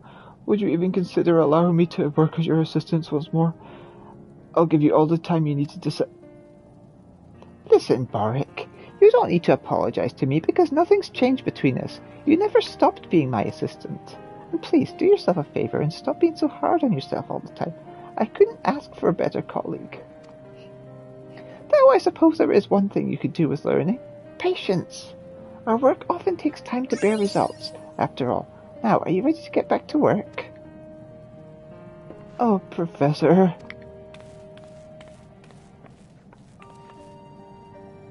Ah, what a nice surprise. Are you here to ask for our little friend's help? Something like that. Yes.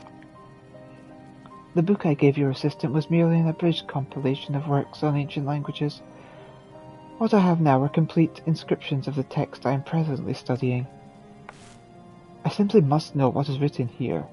I have spent far too long toiling away to decipher the contents to no avail. I am all too familiar with that feeling. I suppose all researchers are spurred on by that thirst for answers.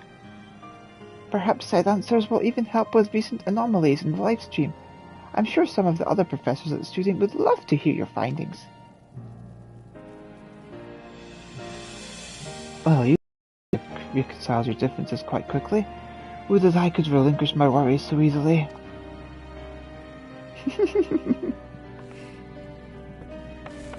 Thank you once again, Elita. If you hadn't stuck around to help us as long as you did, I might have lost an irreplaceable assistant and countless colleagues.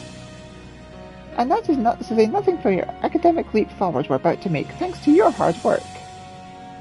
A gift I hope to repay with hard work of my own when you next visit.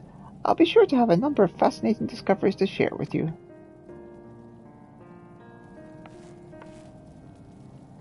I hope you're prepared, Boric. You have 2 professors to attend now, so no more moping, alright? Oh, I'm quite sure I'll have no time for that. As I no longer have the resources required to hire additional help, you are my one and only assistant now, Boric. So do try to keep your wits about you. Oh dear, what have I gotten myself into now?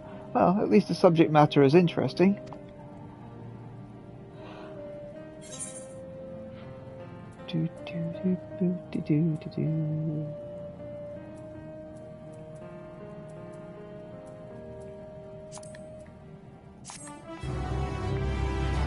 Oops. I'm knocking stuff over.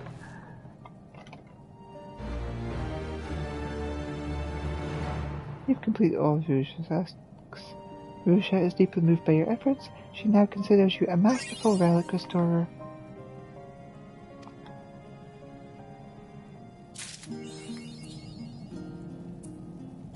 Found in translation. Oh, thank you for coming. I've been so busy lately with all these new discoveries. But let's have a good chat over tea at the last stand once things have calmed down.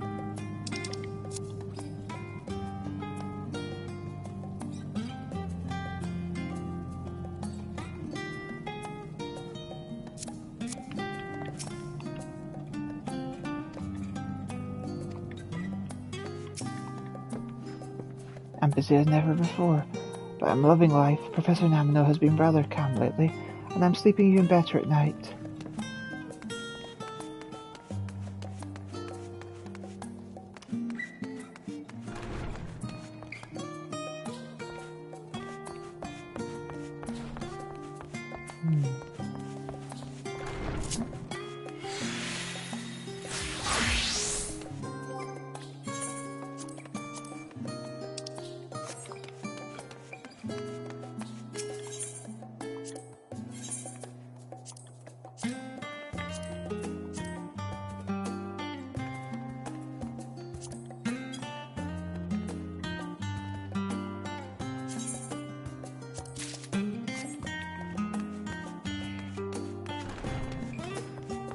And here we have the next one.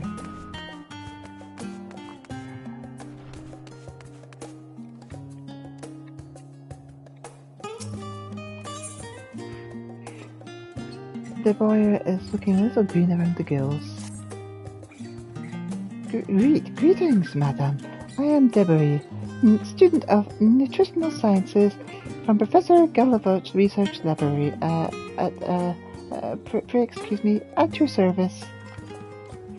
If I'm not mistaken, you're the alchemist who has come to us by way of Key Aviopo's introductions, yes?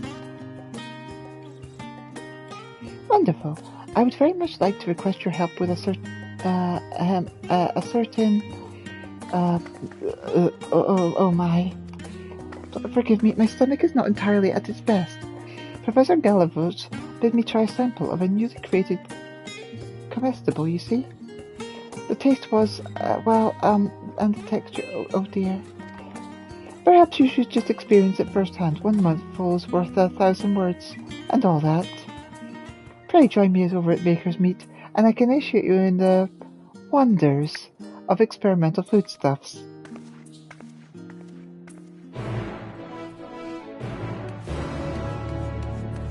I'm worried. What am I going to be fed?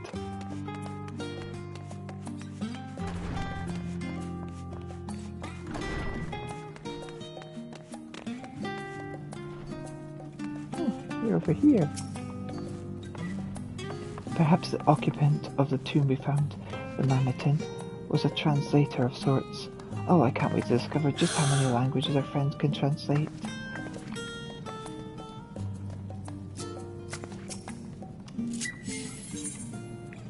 Hello, kid.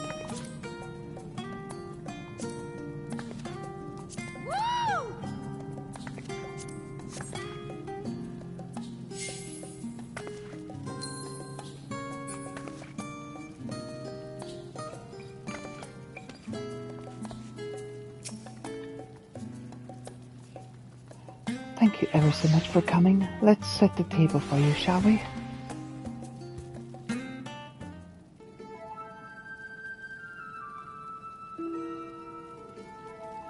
On first inspection, it seems to be an ordinary loaf of bread, yes? Now try a slice.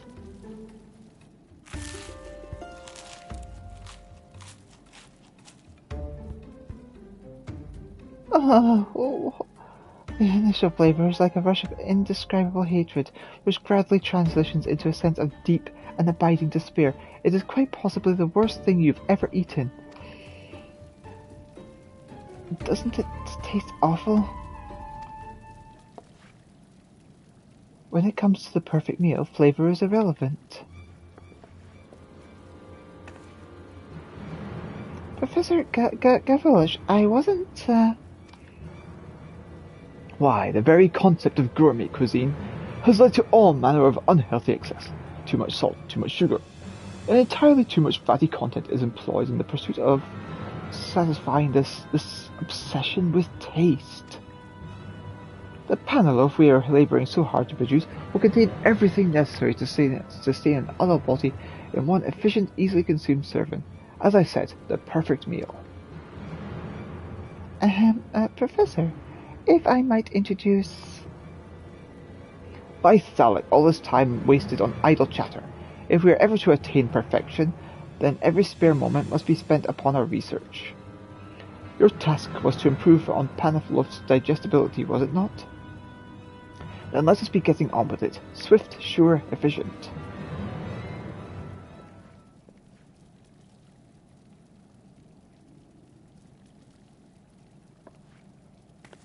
You must excuse the Professor's brusque manner. I know he seems eccentric, but the field of nutritional science was practically built upon the foundation of that man's research. Surely you've heard the infamous Arkan loaf. It was Professor Gavaloch who proposed that recipe.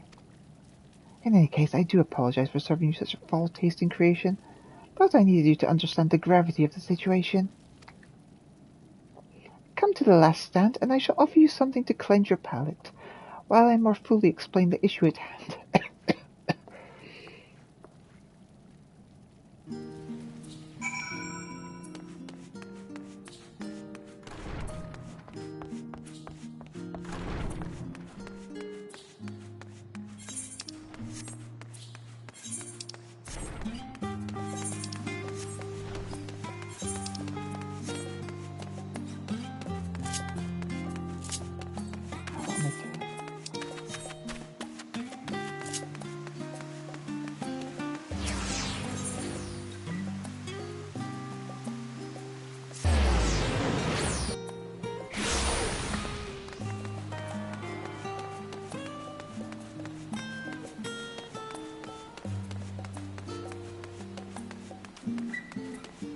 And over here.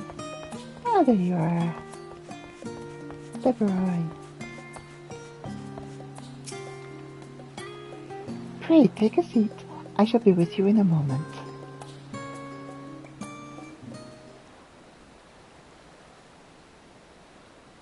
I hope you still have an appetite.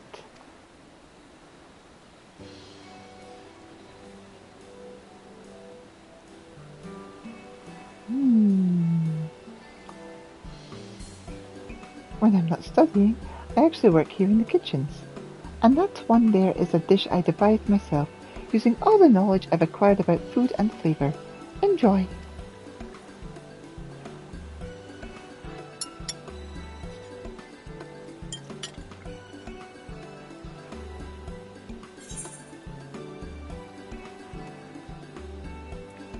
Incredible! It's as if my tongue has been purified by some divine nectar.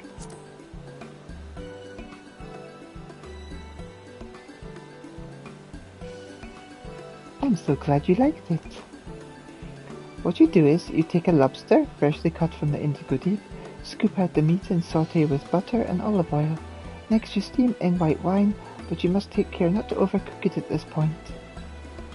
You then need to stuff it back into the shell, sprinkle liberally with thyme, oregano and rosemary before baking in the oven at a steady heat, not too hot of course, and then...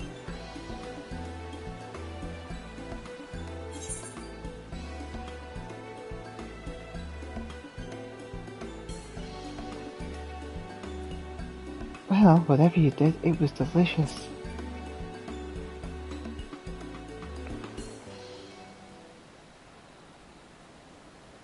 My apologies. As you may have noticed, cooking is something of a passion of mine. Which brings us to my present problem, and the reason I so desperately require your assistance. It all began when agents of the Forum contacted Professor Gavaloch, seeking to draw upon his wisdom and the nutritional expertise of his research faculty. Their request was simple. They wished him to invent a singular meal that could provide all daily nutrients a person needs to survive. They expressed their intent to develop the food supply for emergencies, and thus the only condition imposed was that it be possible to prepare a miracle dish from ingredients readily only available in Labyrinthios. For his part, the professor threw himself into his work, with routine intensity, using Archon loaf as a base to devise a new type of bread, the most recent batch of which I inflicted upon you earlier. Archon loaf was never praised for its flavour to begin with, and it seems the more nutrients you pack into the mix, the more revolting it becomes. Some volunteers have ever been known to retch up the contents of their bellies after choking down the sample. Suspecting that a difficulty with digestion was to blame, Professor Galvaroch asked that I work on making our meal easier to stomach, but the fact is, it simply tastes terrible. Can you imagine if there was truly an emergency and we were forced to live on pan and loaf alone? People would survive, of course, but gods, they would wish they hadn't.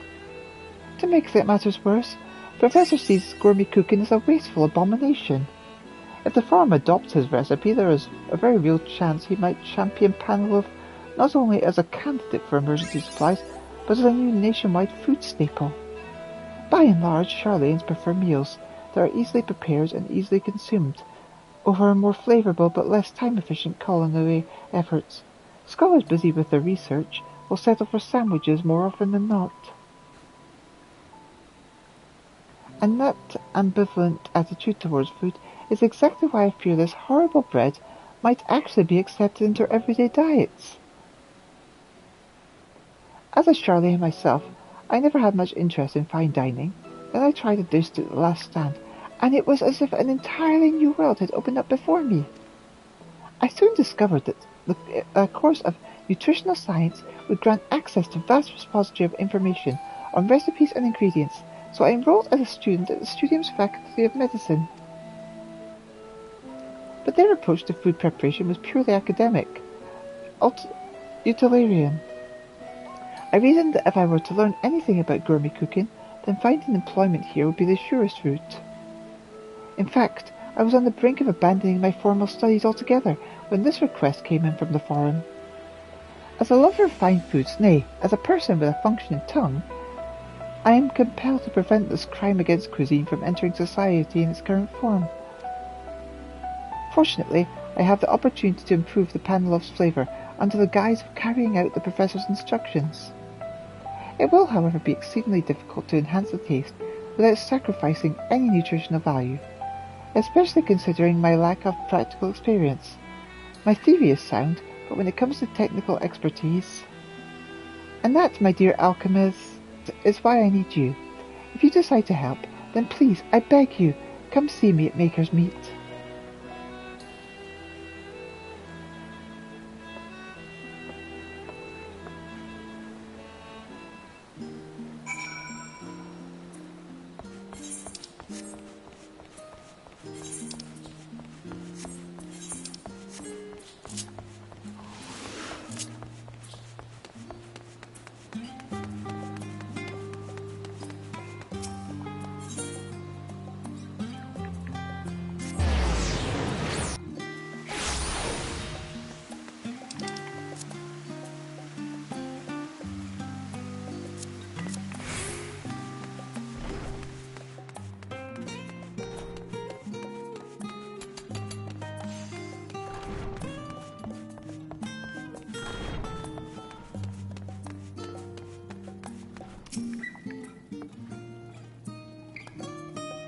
Ah, there you are.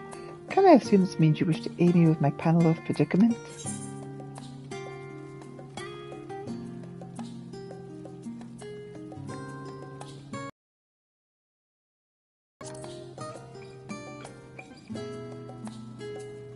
Then I gladly accept your assistance. Praise the scholar for bringing us the saviour in our hour of need. Oh dear me, I just realised. How could I put you through all that and not ask your name? Well then, Elita, I look forward to working with you.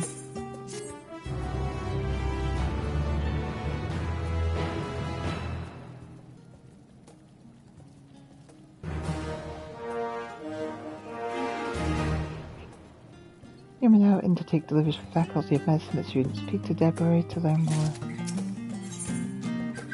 Deborah is eager to begin the process of improving the panel. Let us get straight down to business, shall we? The main problem with panel is that the recipe calls for a wide variety of wholesome substances, resulting in an extremely eclectic and subsequently equally disgusting mixture of flavours.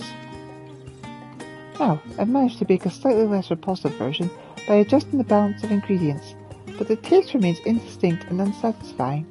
It needs seasoning of some kind, and badly. To that end, I put together a recipe for a sweetener, using those materials which are readily available in Labyrinthios. Not in any amount which would contradict our healthy and nutritious mandate, of course. Concocting the sweetener itself, however, is a job for the experts, and so I'd like to entrust it to you.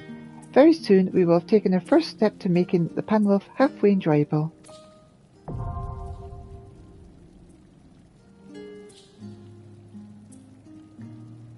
Faculty medicine deliveries are now available by delivering the items to Deborah and raising yourself in her esteem. You can now assist her with her mission to turn Panloaf into a perfectly perfect meal.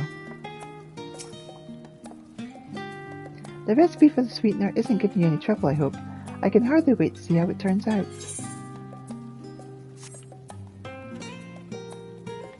This sweet concoction is designed to bind together the disparate flavours of foul-tasting Panloaf.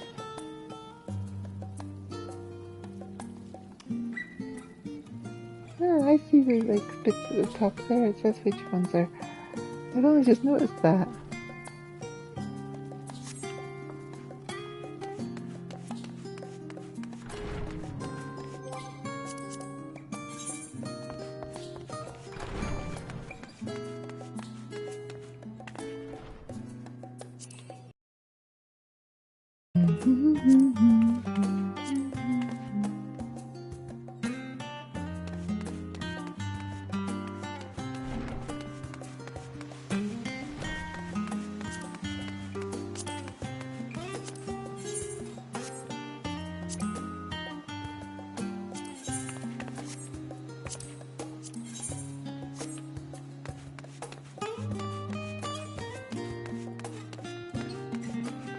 That's 624.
Let's see what else I need to get.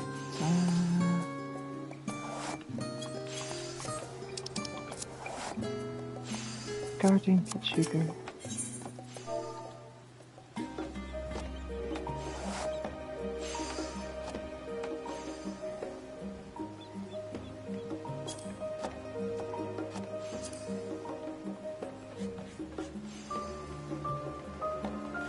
Those will do it.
And here we go with our crafting.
That's a cool.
I have to pay attention to how many of these I've made now. Because I've got like an excess of material.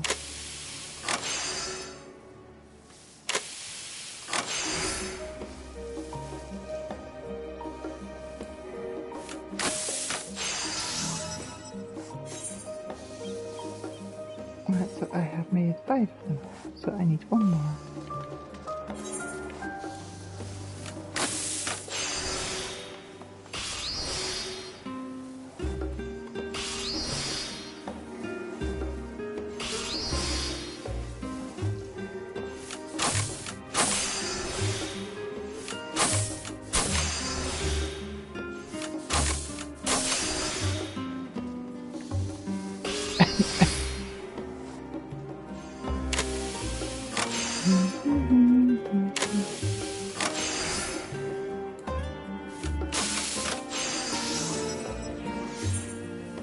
Here we go. Time to hand these out.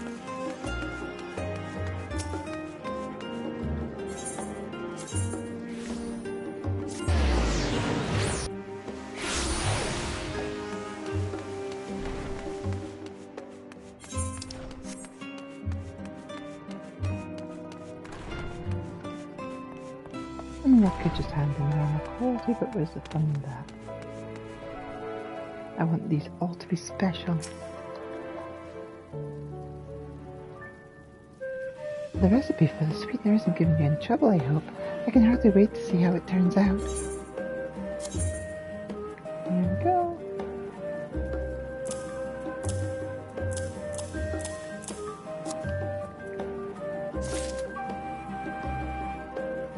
Thank you, Elita. After trying a little taste, I can safely say that you've managed to hit the sweet spot. Not overly mild, not overly rich.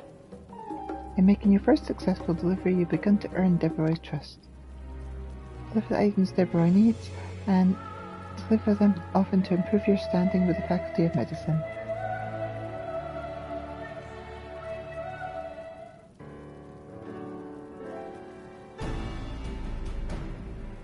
With your sweetener added to the mix, I went ahead and baked a second test batch with Panelo. As for the result, well, I took some samples over to the last stand for the customers to try. And they said the taste was passable, which is a significant improvement over the nausea-inducing vegetables in the original recipe. As I had hoped, a little sweetness was instrumental in tying the myriad flavors together. The key here being a little sweetness. We wouldn't want to go overboard and endanger the nutritional balance of our perfect meal. Oh, I'm told one of our regulars is at his table today, and he's a man with a decidedly particular taste. Why don't we head over and ask for his impression of our second batch?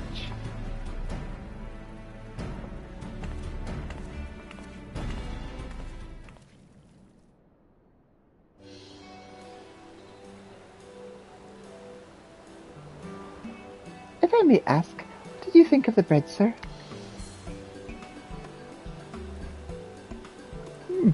Not bad. Not bad.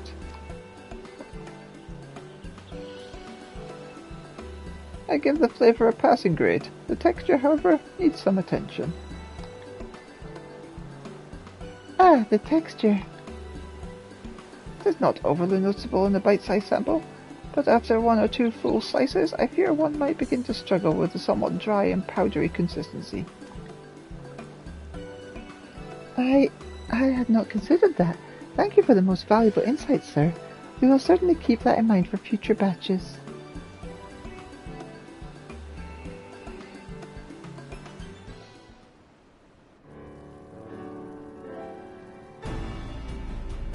Well, that was a much-needed reminder.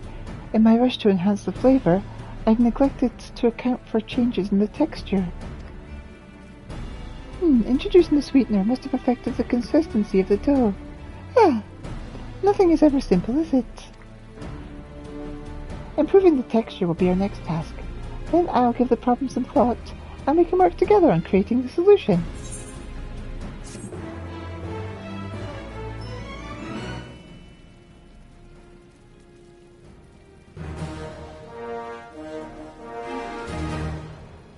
Deborah is pleased with your efforts. She now considers you a reliable baker.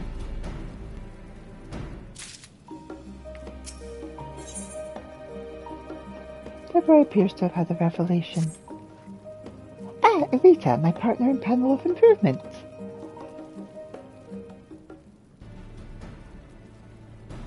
I've been researching the subject of texture, and I think I've found the cause for our powdery problem. The answer lies in the yeast. It seems the sugar content of the sweetener weakened its usual effects, preventing the dough from being fully leavened. Which means that if we can't create a yeast more properly suited to sweetened dough, then our bread will be as moist as we care to make it. Knowing, however, is not quite the same as doing. While I understand the basics, formulating yeast from scratch is rather beyond my current abilities. Once more, I must call upon you to rise to the occasion. Sorry.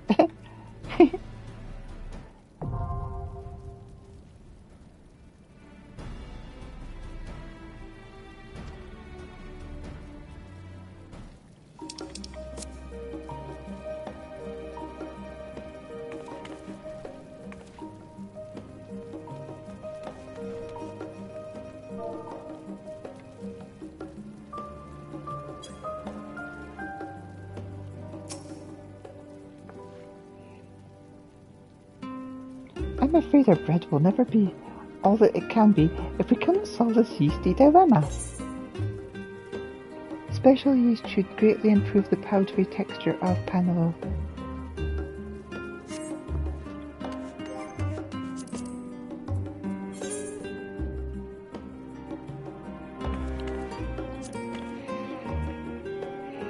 Let's see. Oh god, more of those.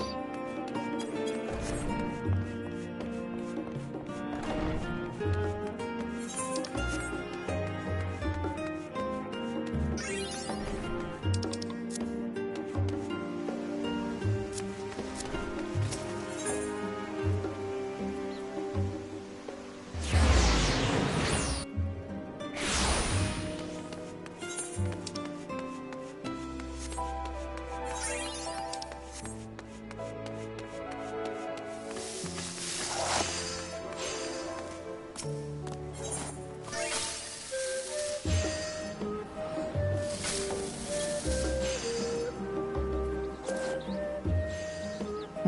they're getting so cheaper. Or rather, in smaller quantities.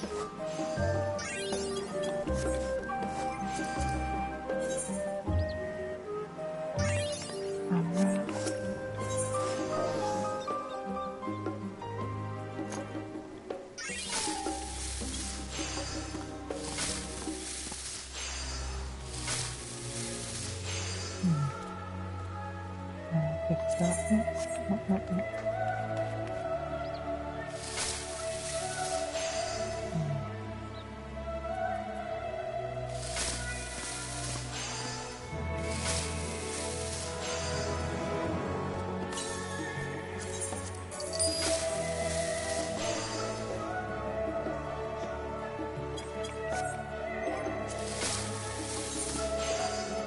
No. Palm sugar.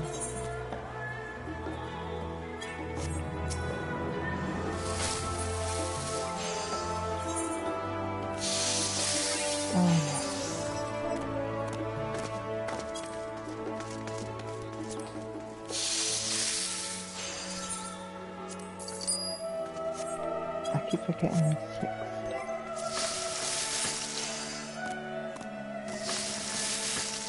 And I need 24 of the palm sugar.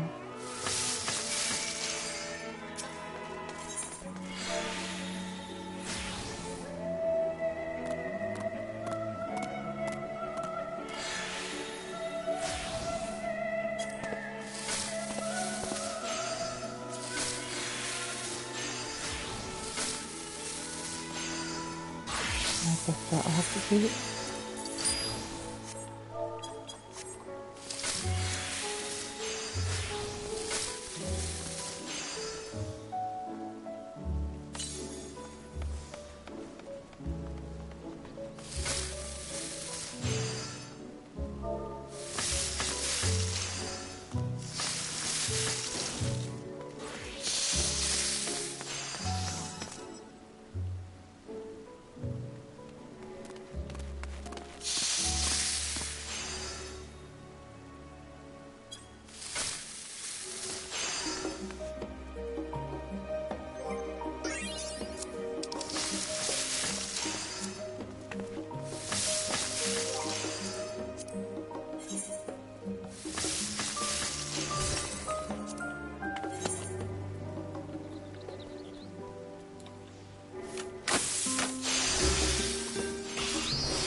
I'm looking forward to like when we get the level 90 relics. The Mandible weapons. It'll be kind of fun when they come around. I don't know how many people are looking forward to them or not looking forward to them. But I always like making the relic weapons. And I think the Mandible ones will be quite fun. I always love the Mandible storyline. So yeah, it's like that's kind of like my favourite part of the gameplay, is the Mandible stuff. Well, story-wise anyway. It just has the most entertainment value for me.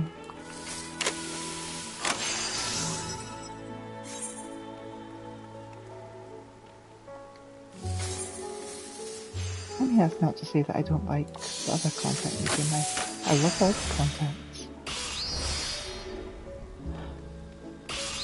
Maybe getting bigger houses is one of the things I dislike trying to do.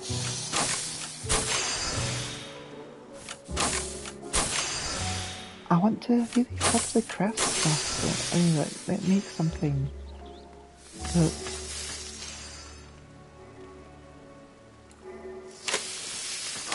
it's difficult to like manage things in a small house. I mean, our free company has a large house, but that's kind of like everyone's thing. It's like, that's not just mine.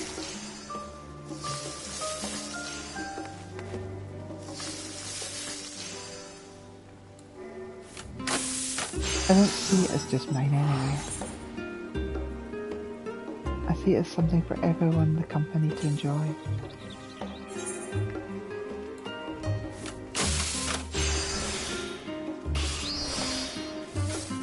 A lot of us have to work into like making it look nice.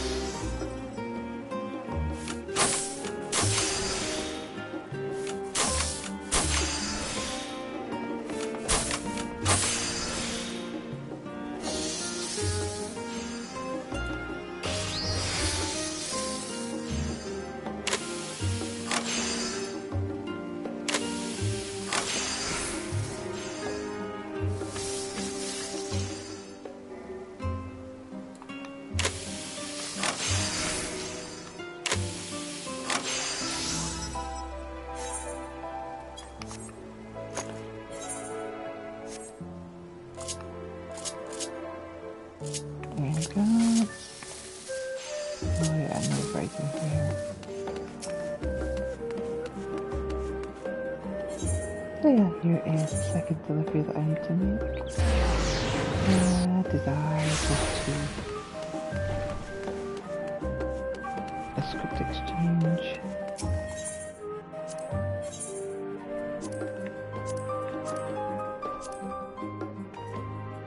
Let's see. I'll do nicely.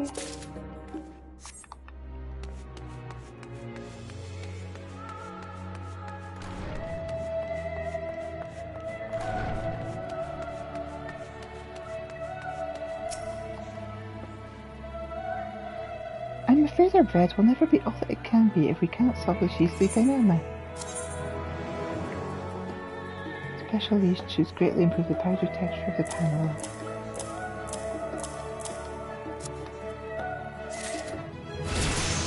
Wow, this is some potent looking yeast.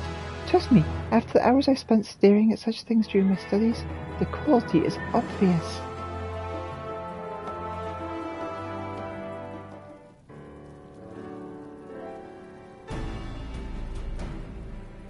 Thanks to all your hard work, the third test batch of panel have turned out just as moist as we'd hoped. And all without compromising the visual integrity of its nutritional content. It was well received by the clientele at last stand, and even our difficult-to-please regular gave it a seal of approval. I would, however, like to hear the opinion of the, to my knowledge, foremost gourmand in Charlayan. I speak of Master Dicton, the owner of the last stand. Everything I know about gourmet cooking I owe to that man. Come, why don't we go see what he has to say?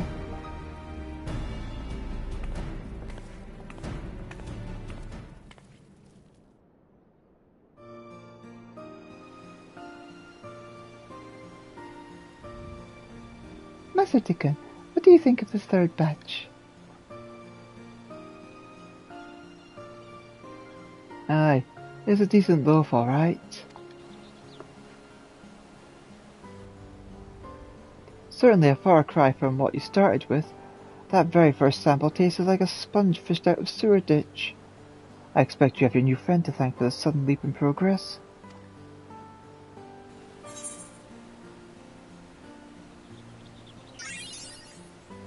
I swore a vendetta against that foul-tasting evil.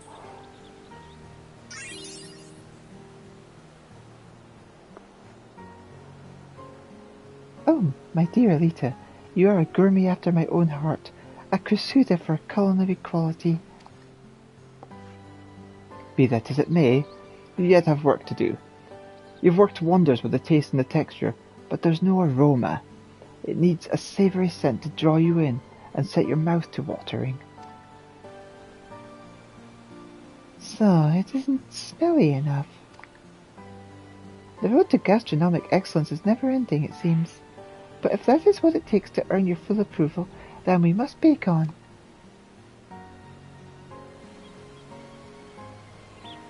You remind me of old Mevin. You remind me of old Mevin.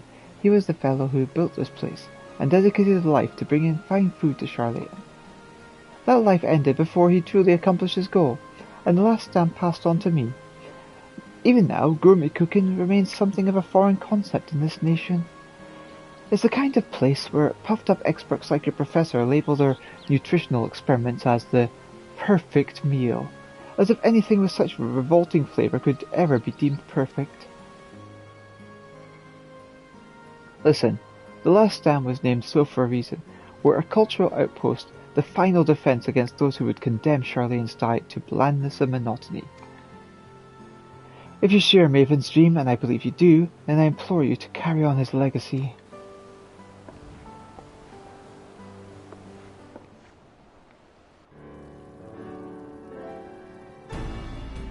After hearing what Master Dickon had to say, I'm more determined than ever to make a truly perfected panalogue.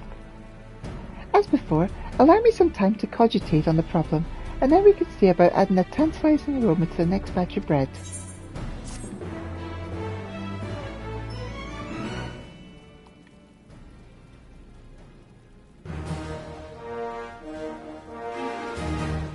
Deborah is delighted with your efforts. She now considers you an indispensable baker.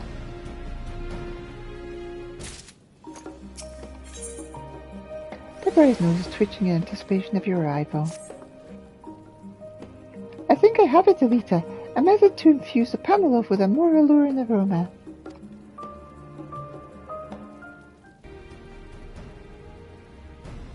The key is to blend a far more fragrant oil into the dough, which will not only lend our bread a lovely scent, but also improve its savoury flavour. Oils and fats need to be kept to the absolute minimum, of course, so we'll need a variety that provides the greatest effect for the smallest amount. I have a basic idea of low-fat aromatic substance might be achieved, but oil require your help with the advanced processes involved to make it. Sorry, that was terrible.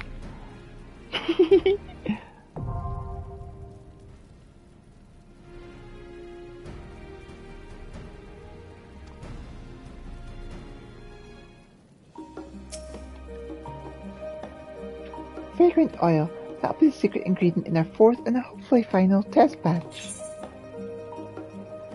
This fragrant oil will infuse freshly baked panaloaf with a delicious savoury aroma.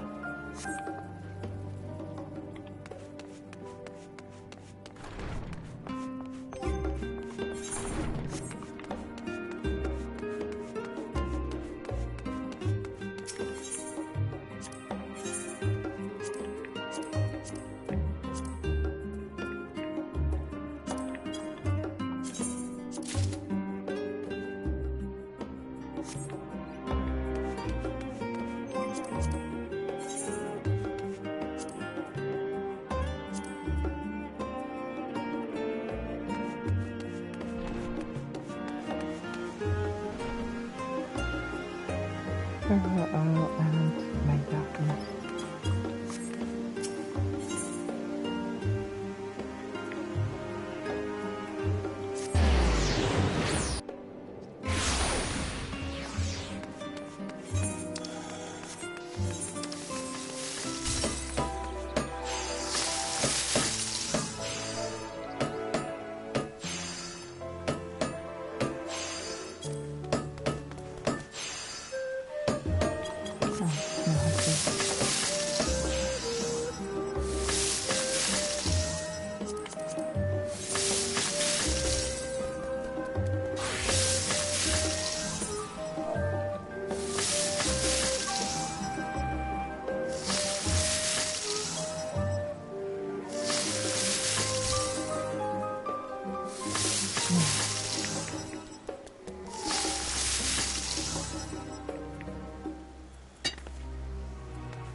everything you did. Wait for me back. Please. Bye.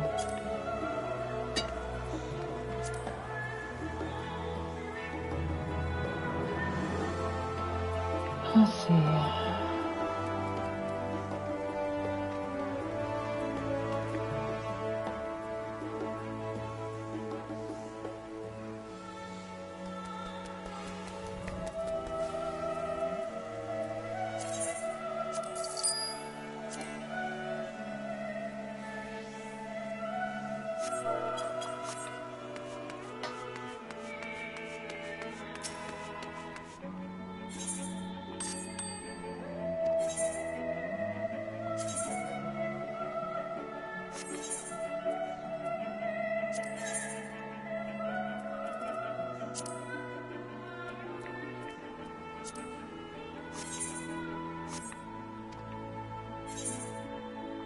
Oh, I need to get some more stuff.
Now it says make the pamper file.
Things I do for the sake of story.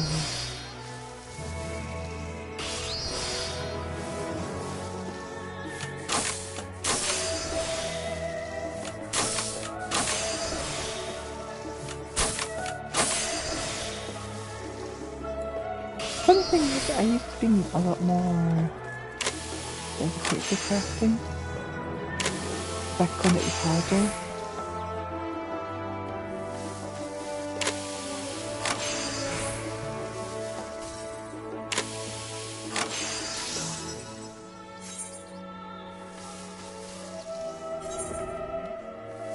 I know it's nice that they've made it easy for everyone to be able to do it, but I feel like it took part of the specialty out of it. I mean, nowadays you could just switch your craft specialization whenever you want if you so choose.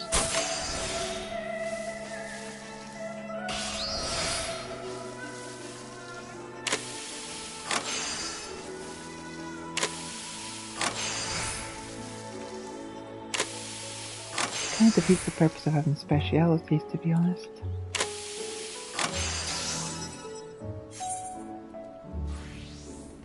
If you're a dedicated crafter, you'll have like plenty of them to switch around whenever you want.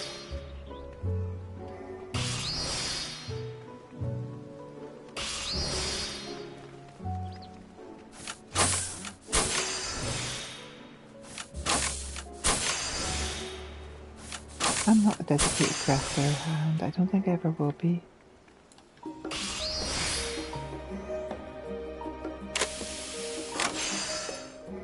I do like to be a self-sufficient player, though. I don't like relying on others for help.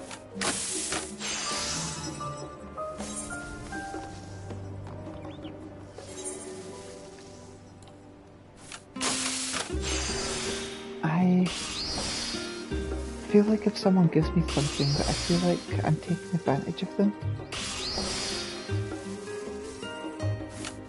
that I didn't really achieve it myself,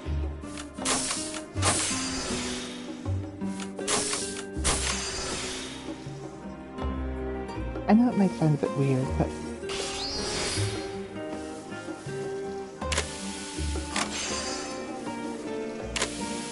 whenever I feel awkward getting help,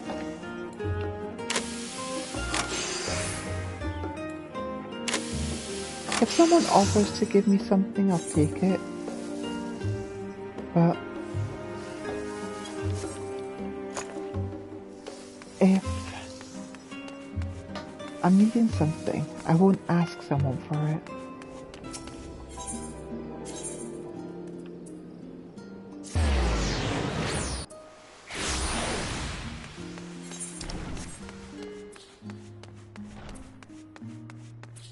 It's funny because I'm the sort of person who likes people to ask me for help. So I'm kind of a bit hypocritical in that respect. Ooh, is this kitchen opening up a bit?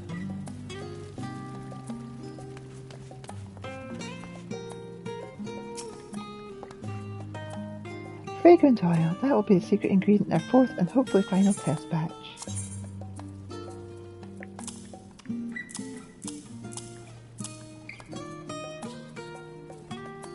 The fragrant oil will infuse the freshly baked pan loaf with a delicious savoury aroma.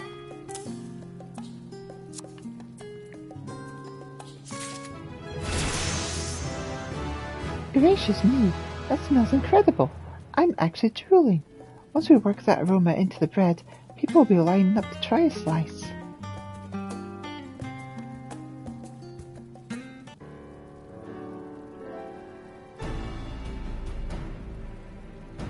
We've done it, Elita.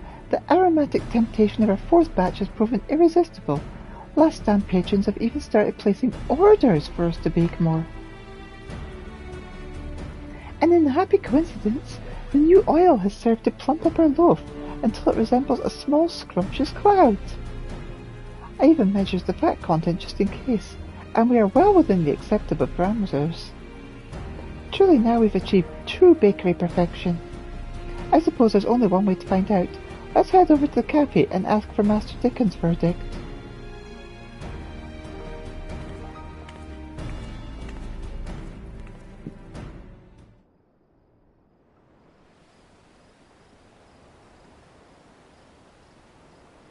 Please, Master Dickon, don't leave us in suspense.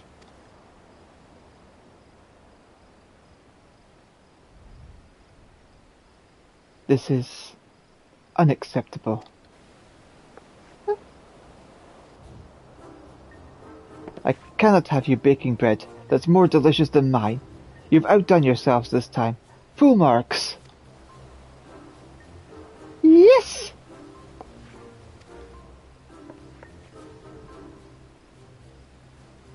Now that we have the Master's unconditional approval, I believe that signals an end to our testing process. We make a wonderful team, Elita. How disappointing to find you frittering away the hours like this, and here of all places.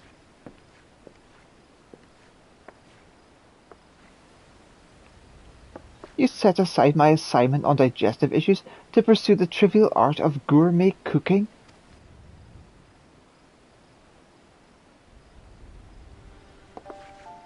I'll not deny it. That is exactly what I've been doing. And let me tell you why. The problem with Panoloff was never a difficulty with digestion. It was the awful taste that was making people feel ill. Lest you believe our efforts in vain, then I ask you try a sample of our 4th test batch. I think you'll find the flavour much improved. Nay, I have no interest in your mundane concerns over flavour. The very subject sickens me. What I will do, however, is analyse the nutritional value of your much improved Panoloff. We shall see if it even meets the criteria for a proper meal substitute.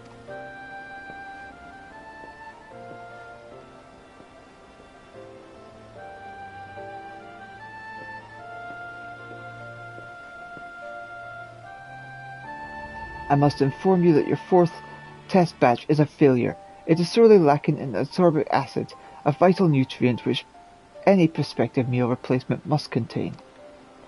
Deficient levels of ascorbic acid leads to outbreaks in scurvy. 'Tis an illness which often afflicts sailors on long sea voyages, and can also be prevalent in times of famine and hardship. Citrus fruits are an effective measure to combat scurvy, but one cannot always rely on a fresh supply of oranges or lemons. As such, the perfect meal of choice is one which readily fulfills that role. I have already succeeded in adding nutrient to my original Panoloff, and am prepared to make my submission to the forum. But the acid, how did you... You expect me to reveal my techniques to one who so blatantly disregarded my instructions? I am sorry, Miss Deveroy, but you are hereby relieved of your current duty. So be it. I will perfect our version of Panoloff without your assistance, and submit the recipe as a contender to your own. A contest, then, and may the best bread win. However, in the event your recipe fails to garner the forum's flavour, I will see you disciplined for your misuse of research funding. Your punishment will be expulsion from my research facility, nay, from the studium itself. Professor Gavroche, if you're so intent on ruining my employee's future, then I think I'm entitled to a question or two. From what old Mervyn told me, the two of you were once classmates. More than that, you were good friends. So I'd like to understand, why do you hold so much hate for the thing he held so dear?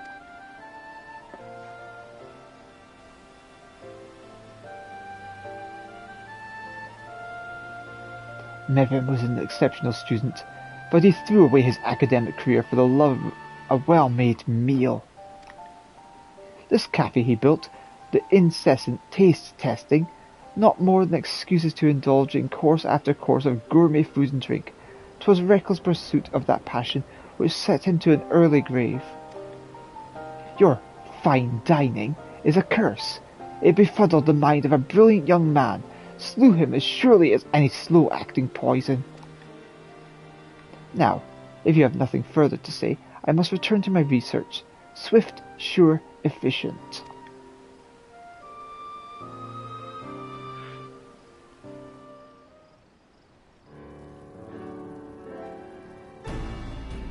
I had no idea that the Professor and Maven were even acquainted, let alone classmates and friends. At least now I understand why my actions upset him so. But we cannot give up.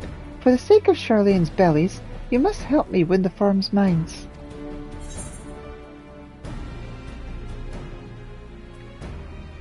Our crusade for culinary quality continues.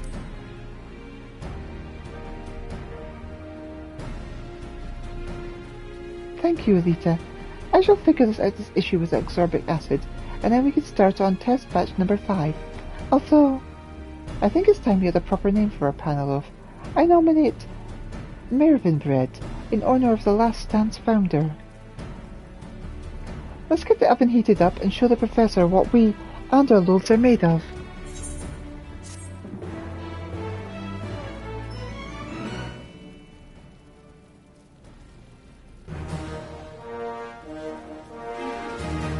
Deborah is overjoyed with your efforts. She now considers you an irreplaceable baker. The new quest continues the story of the Faculty of Medicine is now available. Once completion, it will be updated.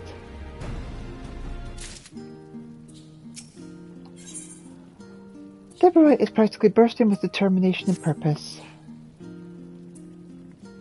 As Professor Gavroche so eagerly pointed out, our Mervyn bread cannot be considered a perfect meal until we load it with a sufficient quantity of absorbic acid.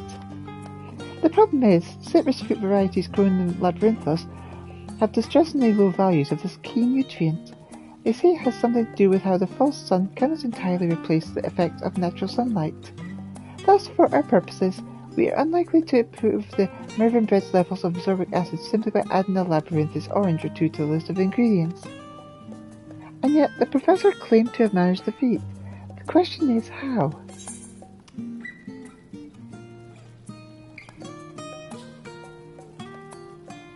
He synthesized the acid himself?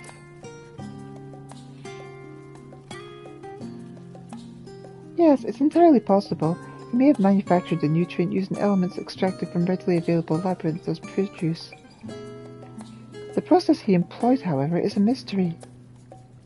It would take me months to research a manufacturing method from scratch, but we cannot allow the professor to submit his panel unopposed. We need to consult with another expert on the subject. Razathan is the home of alchemy, and one of its noted practitioners, Master Joffis, is near the East's leading authority on nutritional science. I've never had the pleasure myself, but perhaps he will assent to an audience if we show up on his doorstep. The new etherite allows us to travel to Thavnir directly, so that should save us some time. Let us be swift and sure. We might have to work on efficient.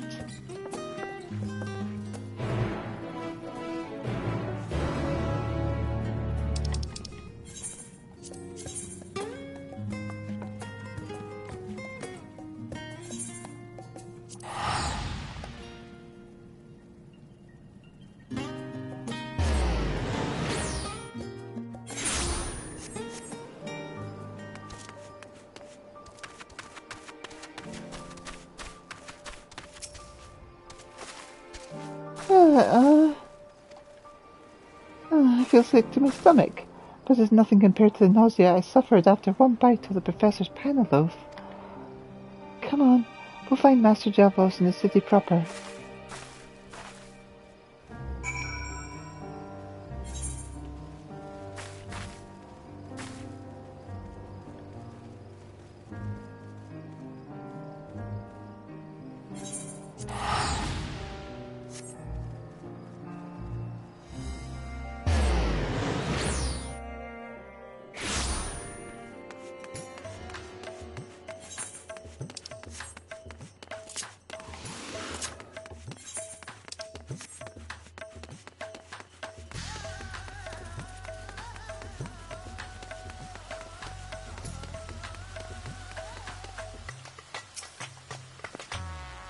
So, this is the fabled city of Razatan. It's even more vibrant than I imagined.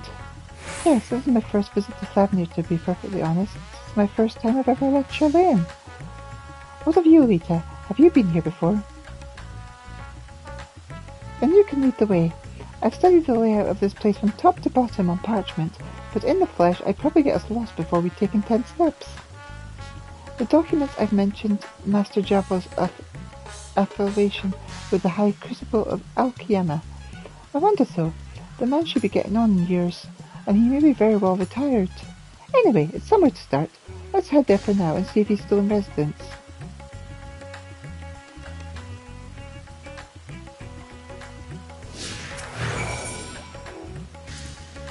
It seems everywhere you look is another sight to dazzle the senses.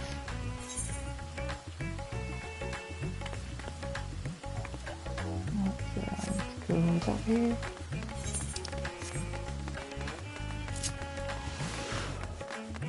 Come on, let's go. Whee!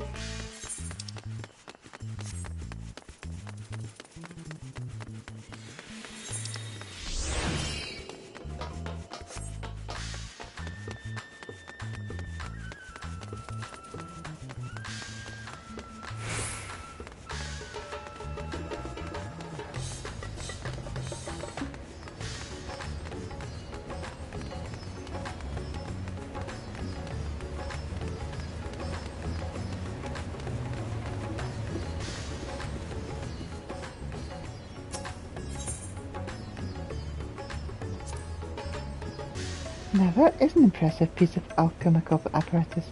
Why, I wager they could conduct almost any mixture they please with such a grand furnace.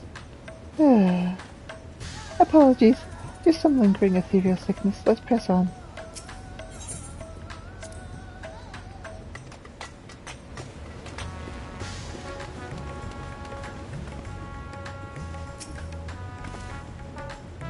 Javels? Never heard of the fella. He may have worked here once, but I know no one of that name among my present colleagues. And I suppose he's retired after all. Actually, considering his age, there is no guarantee the man is even... well, let us assume he is still among us for the moment. Shall we continue our inquiries on the floor below?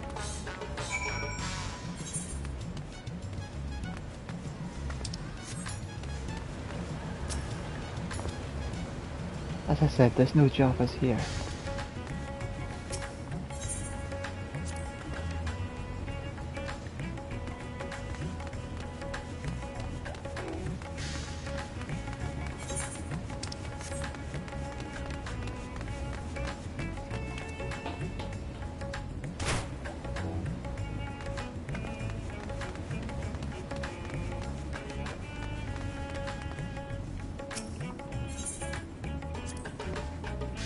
It spared no expense on this facility. When it comes to the field of alchemy, it would seem that Raz's Hands is mums ahead of everyone else, even the learned professors of Charlayan.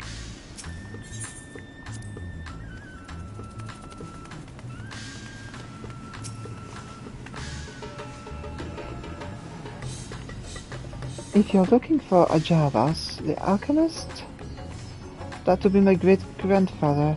It's been quite some time since he last worked here.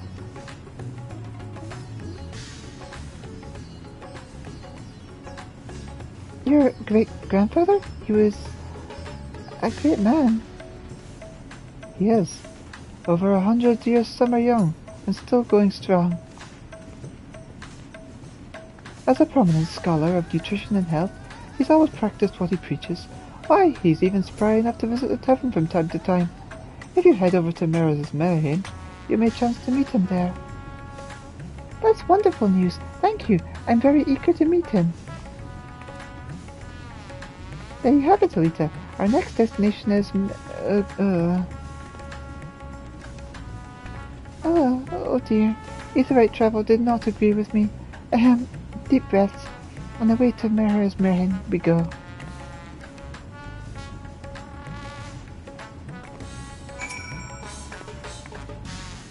When I say great-grandfather visits the tavern from time to time, what I really mean is all the time. Are you sure your friend is well enough for this, though?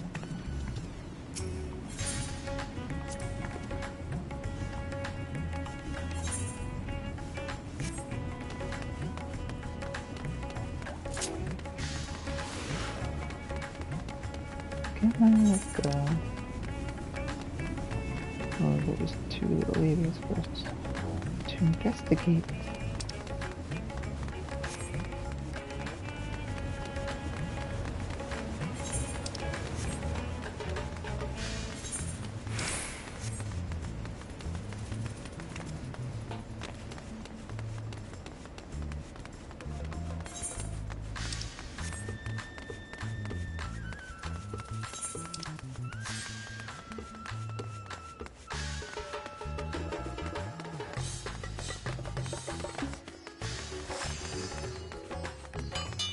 Here's one.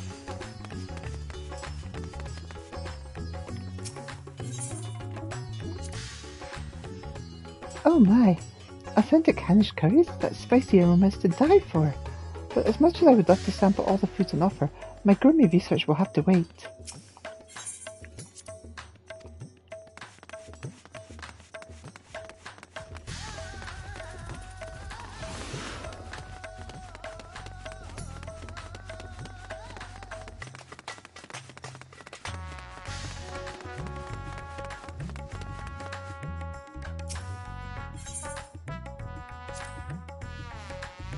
So much for alchemical equipment.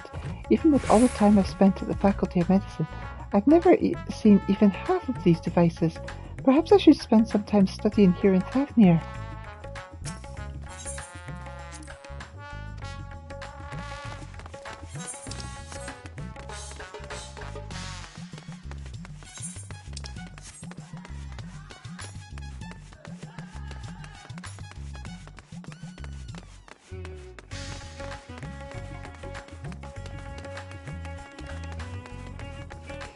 Ah, here we are.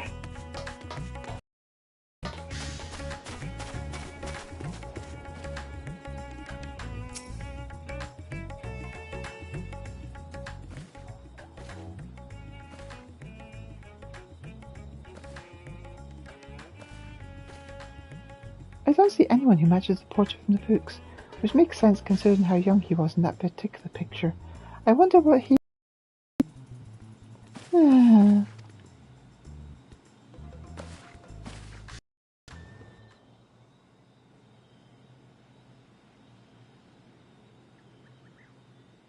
Miss?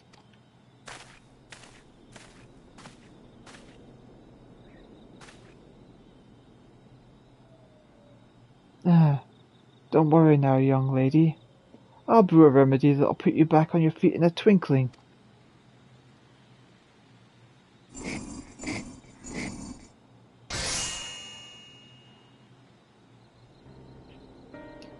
Thank you, sir. I feel ever so much better. I've never heard of a bout of ethereal sickness lasting this long. Oh, no, my dear. You are quite clearly suffering from a severe case of anemia. All the symptoms point to a lack of absorbic acid.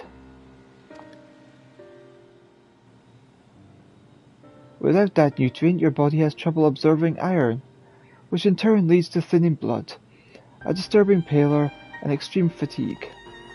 The medicine I gave you will remedy the immediate issues, but I strongly suggest you rethink your dietary habits. We wouldn't want your youthful promise stolen by fatal case of scurvy now, would we? Now that I think on it, I've been eating nothing but panel samples since we started all this. It stands to reason that our yet-to-be perfected meals would leave me low on absorbic acid. Felix saved me. I almost made the same mistake as Maven. Your knowledge of the nutritional science is most impressive, Master. Oh, it's just plain old Javas these days. My dear, I'm retired now, but I've learned a thing or two about healthy eating and longevity over the years. So, you are Javas. I knew it. My name is Deborah, and I study nutrition at the Studium in Charlene. I came seeking wisdom from the foremost expert in the field, that being you, of course. If you know of any viable laboratory method for manufacturing absorbic acid, then I humbly request that you instruct me in the process. Well, isn't this a coincidence? It wasn't so long ago the professor from your studium approached me looking to solve the exact same dilemma. Yes, I know of a method. I was the one who discovered it, but the sweat on my brow comes at a price, Miss Deborah, and a rather rich one at that. How rich? The professor paid it without so much as raising an eyebrow, but I'm afraid the cost of my services is beyond the means of an average student. Still, it hardly seems fair to turn your way at the gate. I tell you what, why don't I make you a deal? You see, I have always been a lover of curries, but when you've eaten as many as I have, you begin to grow tired of the same Hannish flavours. Then I recently came to learn of an Eorzean-style curry plate that I am desperate to try. I obtained the recipe from a trader, and I've gotten so far as to gather the ingredients, so the cook here can take a stab at preparing the dish. But now Destiny has seen fit to drop a pair of Western travellers into my lap, and who better to make Western cuisine than the natives of those lands, eh? So here's my offer. You prepare the curry, and I teach you the method, provided my palate is properly tickled. We accept. I promise you, we will make the most delicious curry you've ever tasted. That other visitor was almost certainly Professor Gavolocci, which means the process he learned is one which can be followed using resources from Labyrinthos. And what's more, Eorzean curry is one of the last stand's most famous dishes. I've made it many times. First you caramelize the onions to bring out their sweetness, add the bouillon, dice your choice of meat and stew until tender. Oh, and be sure to skim the floaty bits from the water, of course, and then...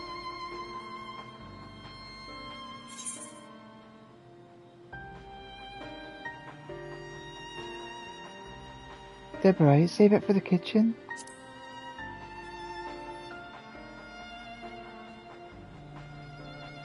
Oh, sorry, I did it again, didn't I? Anyway, yes. I know all the steps aside from mixing the golden spice. Master Dickon was always the one to prepare that ingredient. If you could take care of that part, then I'd be more than happy to handle everything else. As I said, I have all the ingredients you need and more besides. Cook away and let me know if you're running low on anything. Ah, my mouth is watering already.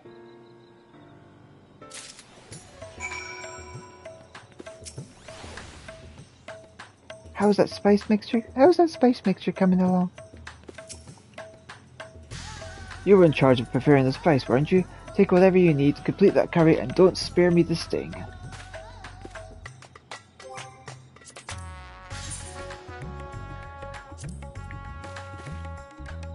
With this spice added to the mix, a standard curry dish is transformed into a flavourful culinary masterpiece.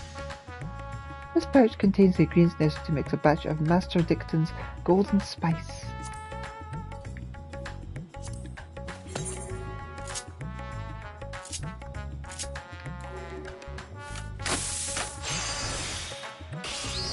I'll get you your spice.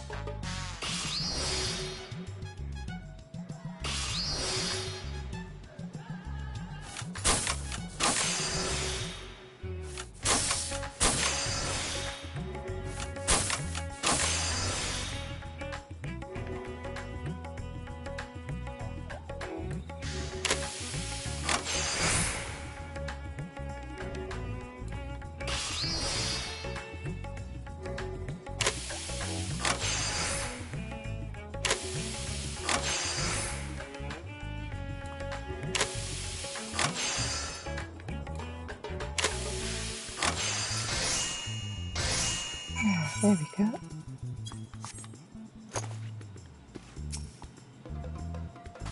That should be enough spice for a single dish. Well, do you mean to starve me first? Hand it over to your friend there and let's taste this curry already. How is that spice mixture coming along?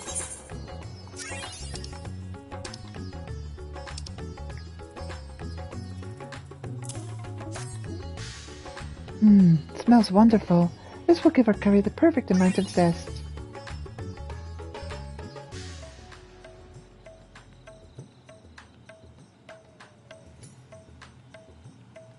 So this is what a Rosian curry looks like. The colours, the aroma, is so different to what we serve here. Now for the all-important taste.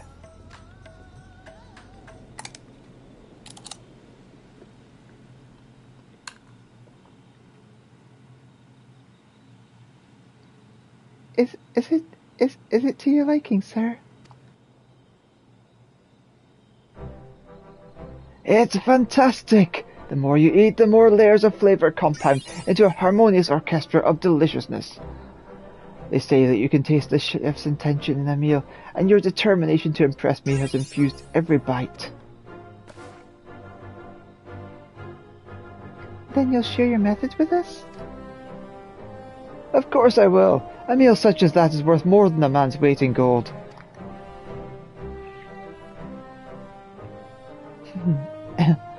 So, coconut milk is the key.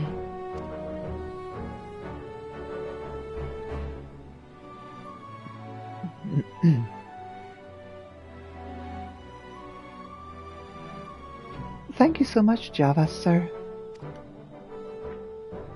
There is one more thing I would ask, if I may. What, in your opinion, is the biggest secret to health and long life? A well-balanced diet is important, no doubt about that, but I believe you must enjoy what you eat. It's always seemed to me that digestion is aided by how much one relishes a meal, and the better one's digestion, the more nutrients one's body absorbs. Exactly. I've often thought the same myself. You've been a great help to us, sir. We wish you many more years of healthy living to come. And although I would love to more thoroughly explore Razathan's gourmet delights, we must hurry back to Charlayan. Perhaps another time.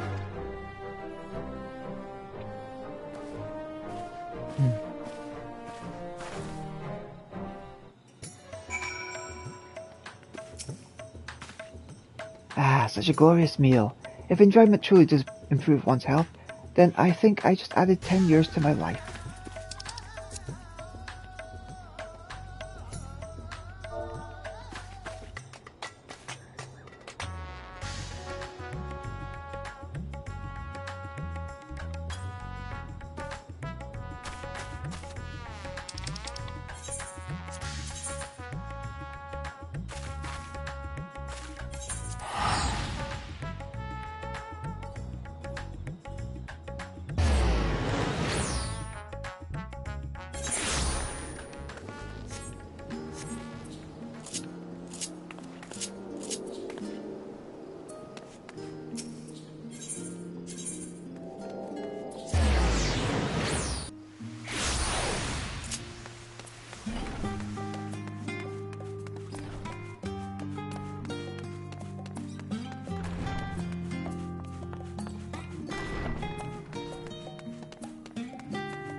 Thank you, Elita, for accompanying me to such a far-flung locale, and on such short notice. I don't know if I could have secured that alchemical process from Javos without your assistance. But now that we have it, our next batch of Mervyn bread will be well and truly perfect. This time, for certain.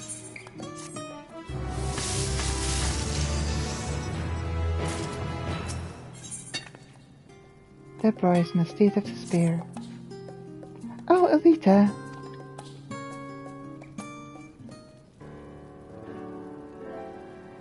I've been trying and trying to make that absorbic acid. I've done exactly as Jalvaz instructed, followed his steps to the letter, but it all ends in failure. As embarrassing as it is to admit, I simply lack the expertise. The process requires a far more competent hand than mine. So here I am at the last, asking for your help once more. Please, I need you to manufacture the additive that will be perfect to our perfect meal.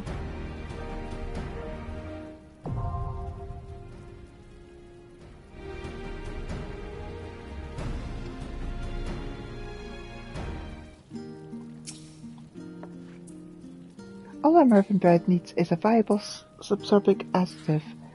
I may have failed in that endeavour, but I have faith that you will succeed. Extracted from coconut milk, this additive has been meticulously crafted to elevate the Mervyn bread's absorbic acid content to acceptable levels.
Coconut milk, birthing plant, and Belgian nutmeg seed.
Yep, we'll do that.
Just something over to my partner so that she can start preparing food for me.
Here we go.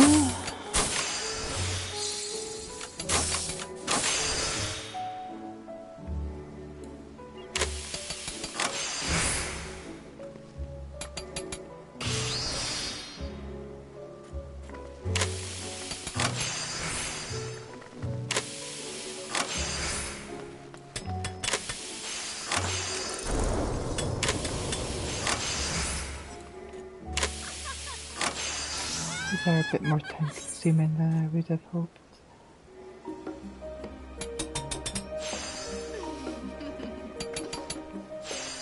I've made 4 of them now though, so I just need a couple more to go.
All our murder breads needs a viable absorbent additive.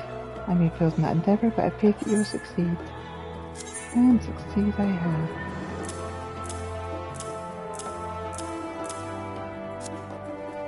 There you go. Incredible! It's practically glowing with goodness. With this added to our creation, I have every confidence that the bread will pass any test they care to subject it to.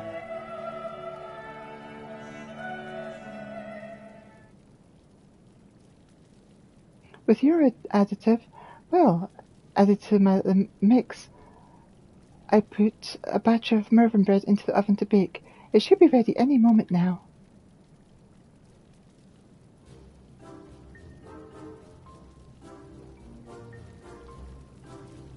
This is it, the final fluffy result of much trial and error.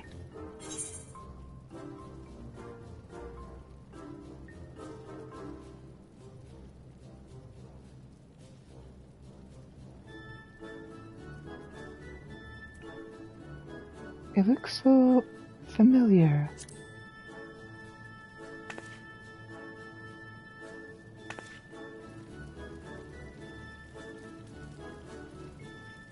Well, have a bite.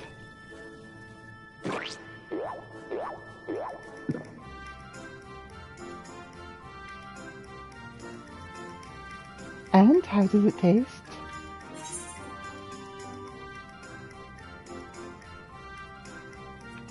Like streams of flavour blending into a single river of ambrosial delight.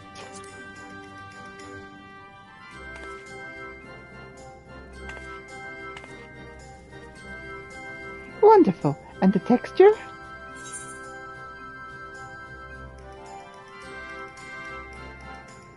It's like natural law has been suspended to create this one moment of unparalleled puffy crusted bliss.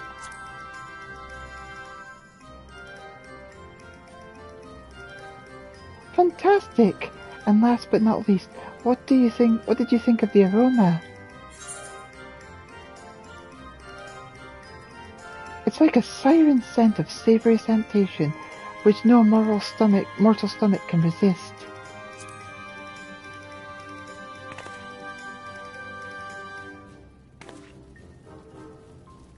Exactly what I thought. All the disparate elements have come together so well. Flavour, texture, aroma, not to mention a perfect balance of nutrients. And I have you to thank for this delectable achievement. Yes, I believe this current incarnation of Mervyn bread has a good chance of swaying the forum in our favour. You are attending the evaluation, aren't you? In fact, I must insist upon it.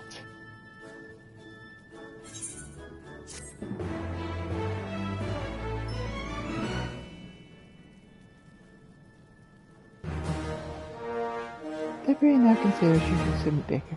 Deborah is thrilled with your efforts. She considers you a consummate baker. The next request will be available from Deborah upon reaching level 90 as an alchemist or culinarian.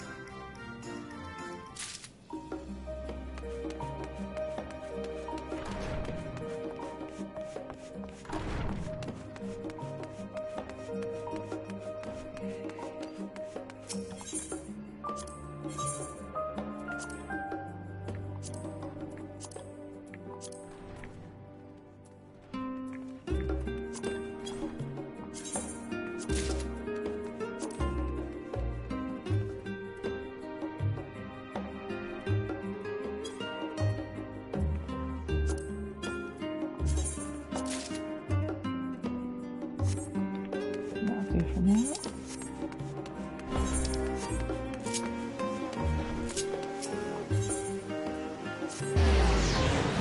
And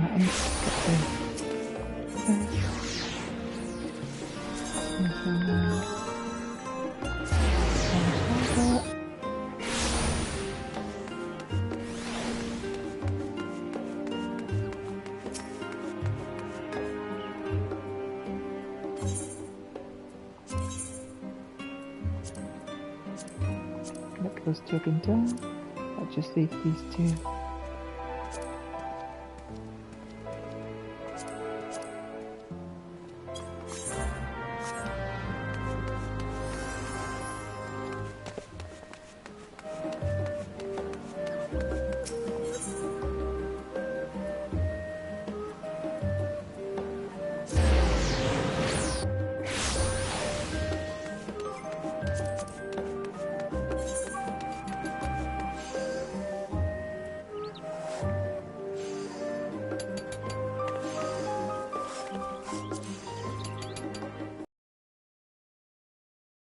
ingredient for making Charlene fish cakes. This set contains everything necessary to create a key fish cake ingredient.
Two of those.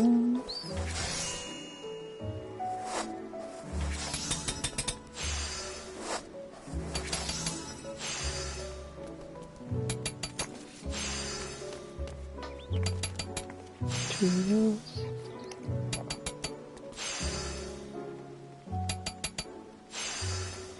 One of those.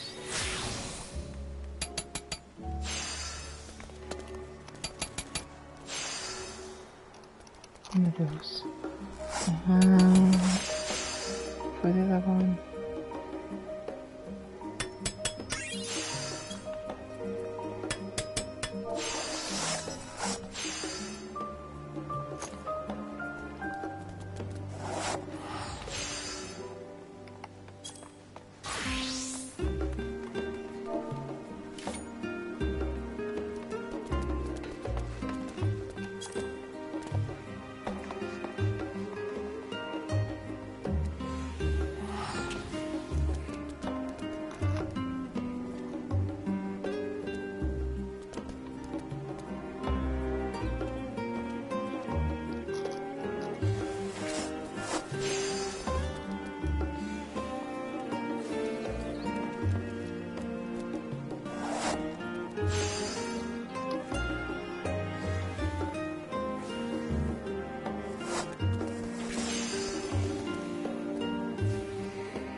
Let's go hand those in later, but for now, let us finish our quest. Because we have one last quest to do, and then that's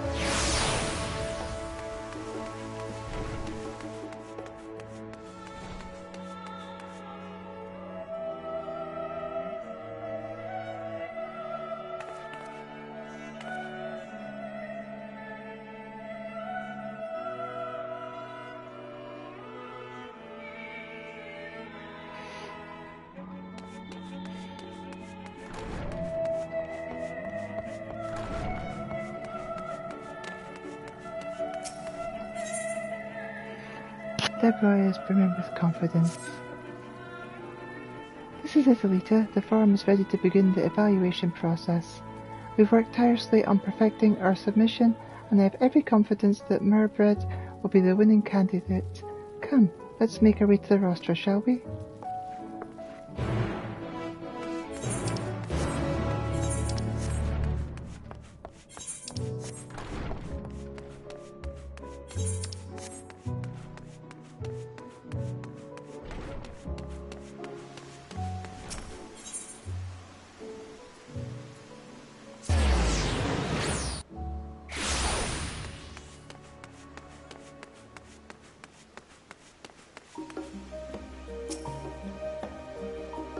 I know I said I was confident, but the thought of actually standing before the forum has my stomach all in knots.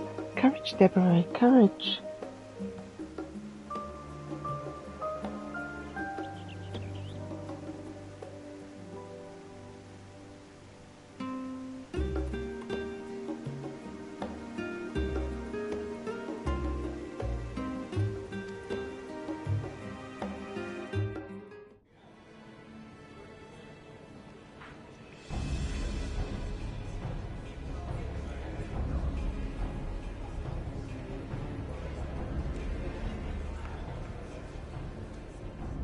Esteemed colleagues, we have convened today to evaluate and select a suitable candidate for a proposed meal substitute.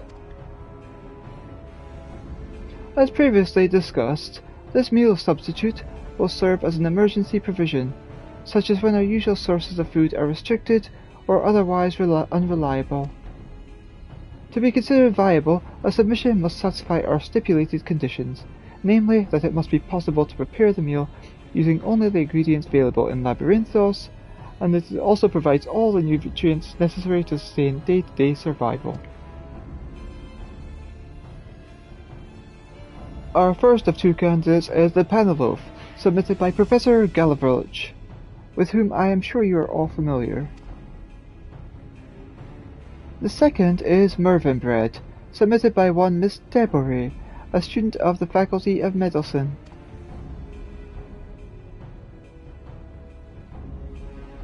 Members of the Council of Culinary Assurance will select one of these candidates following a thorough nutritional analysis and trial consumption of the samples provided.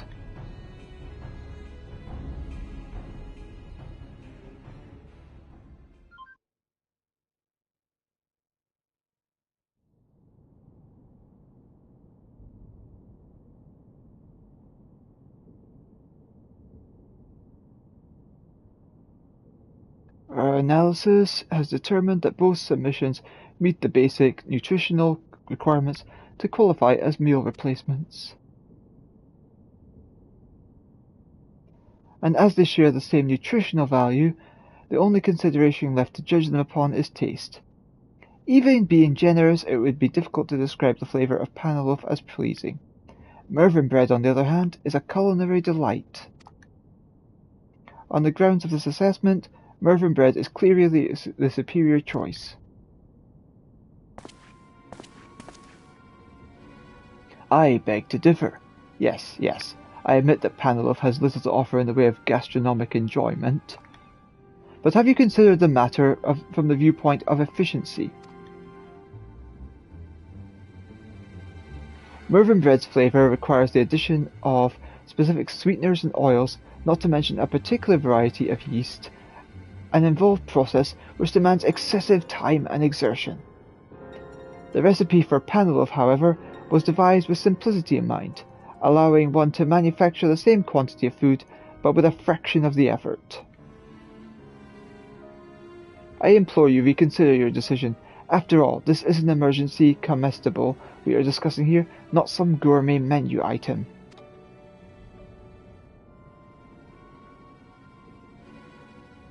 You raise a valid argument, Professor. We have indeed overlooked the question of efficiency. Should a situation arise that necessitates a supply of emergency rations, then ease of manufacture would certainly be a primary concern, and in that respect your Panelov holds a significant advantage.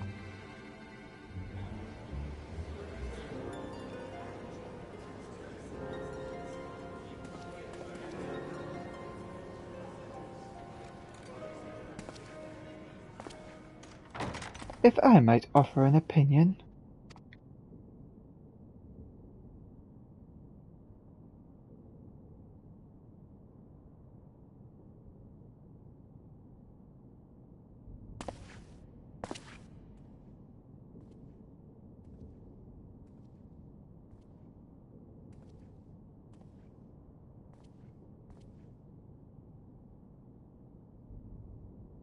Master Floggerst, to what do we owe this unexpected pleasure? Curiosity, mostly. I may be retired, but all this talk of a perfect meal piqued my interest. Wait, I know you.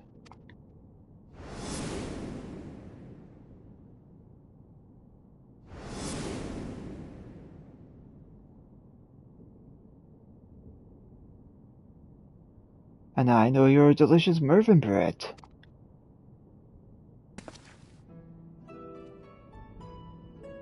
It is an unfortunate fact that fine food is oft regarded with contempt here in Charlayan. Many see the pursuit of gourmet cuisine as a trivial distraction, an inefficient use of one's precious time. Yet, when a tired researcher craves a refreshing cup of sweet tea, is it a question of simple desire, or is it the body's way of signaling the lack of a certain nutrient? And what of the comfort added by those inefficient tastes and flavours? Surely we have all experienced the calm and reassurance provided by a hearty dish. The same principle can be observed with the soothing familiarity of home-cooked favourites. Why, when my academic cogitations are frustrated by some intractable problem, it is for that very soothing effect that I visit my beloved Last Stand. As such, I submit that taste plays a far greater role in our well-being than simple enjoyment. Imagine, if you will, a prolonged crisis, and tell me which of these foods you would prefer to consume day after day after day. Faced with a struggle to survive, which of these meals would best serve to bolster your mental and emotional fortitude?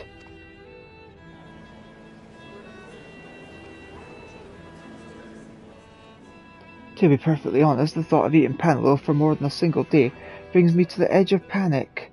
Hardly a state one wishes to be in when dealing with a crisis. Yes, even when taking into account the additional effort required in its preparation, a satisfying meal is more like to contribute to a rational frame of mind, which in the long run may prove to be a more efficient benefit.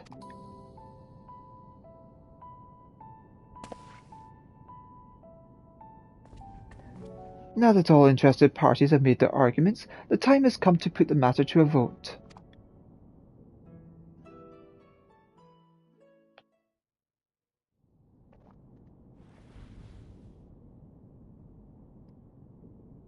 The results speak for themselves.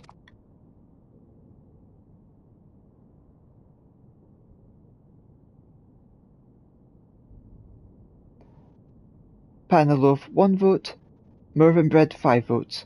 Congratulations, Miss Deborah. Your submission has been accepted as Charlane's official emergency meal replacement recipe.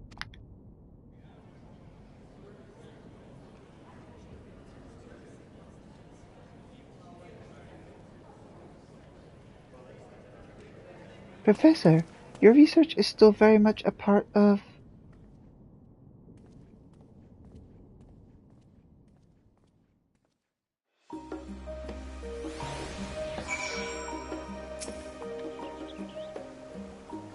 Well, that was a near thing, at least until our last stand supporter chimed in. I never knew he was a former member of the Forum.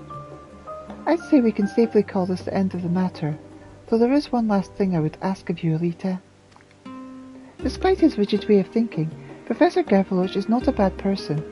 Perhaps I can make him a nice meal to soften the blow of his loss, with a little expert help.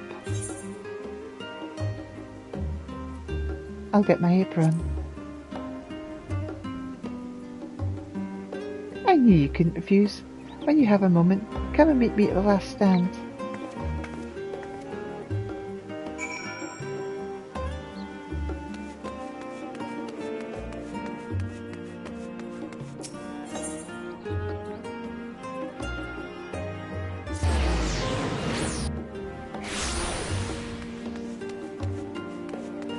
Let's hand these quests in here.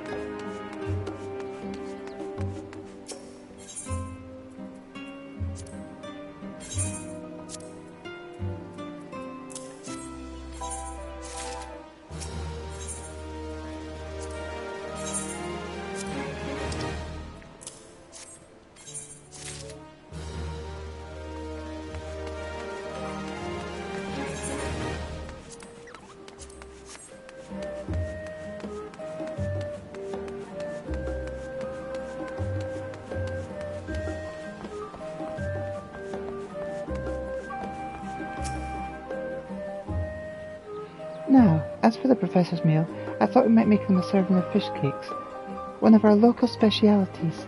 According to Master Dickon, Mevin and McGavroche used to eat them all the time during their student years. To prepare the fish cakes, you take a white fish and some onion and grind it all into paste. Add milk and pepper to knead well, then sprinkle in the flour before rolling the mixture into oval shapes and frying them in boiling hot oil. You don't need the entire recipe, but the oil is important. You can make some exceptional frying oil. It will improve the overall flavour of the fish cakes. The rest of the dish you can leave to me. If you find yourself lacking ingredients, Master Dickon has graciously agreed to provide us with whatever we need. Ask and ye shall receive. I'd pay to see you wipe the frown from that sour-faced grump. Right, let's get cooking.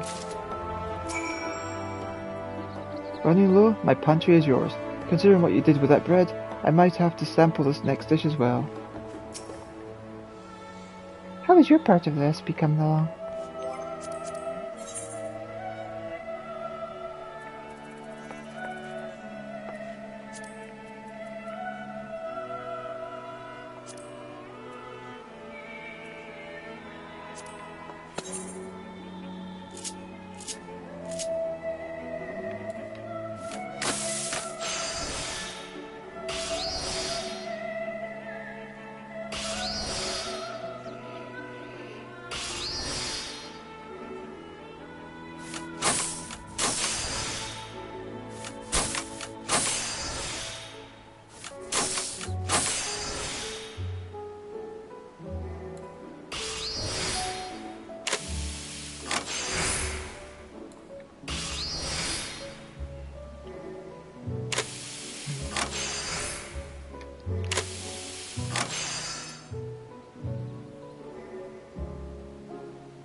We go. If you're happy now with what you have, I think Deborah is ready for your ingredient now. How is your part of the recipe coming along? Perfect! This will be the ingredient which brings the whole dish together. I've already sent a message to Professor Gavroche, asking him to meet us here. Hopefully he hasn't eaten yet.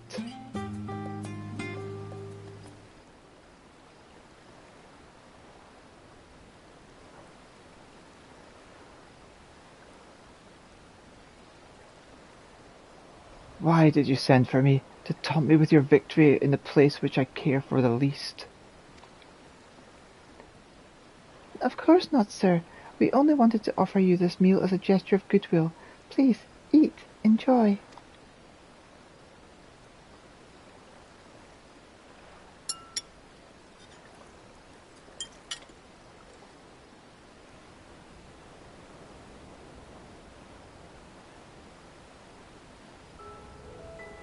That was good.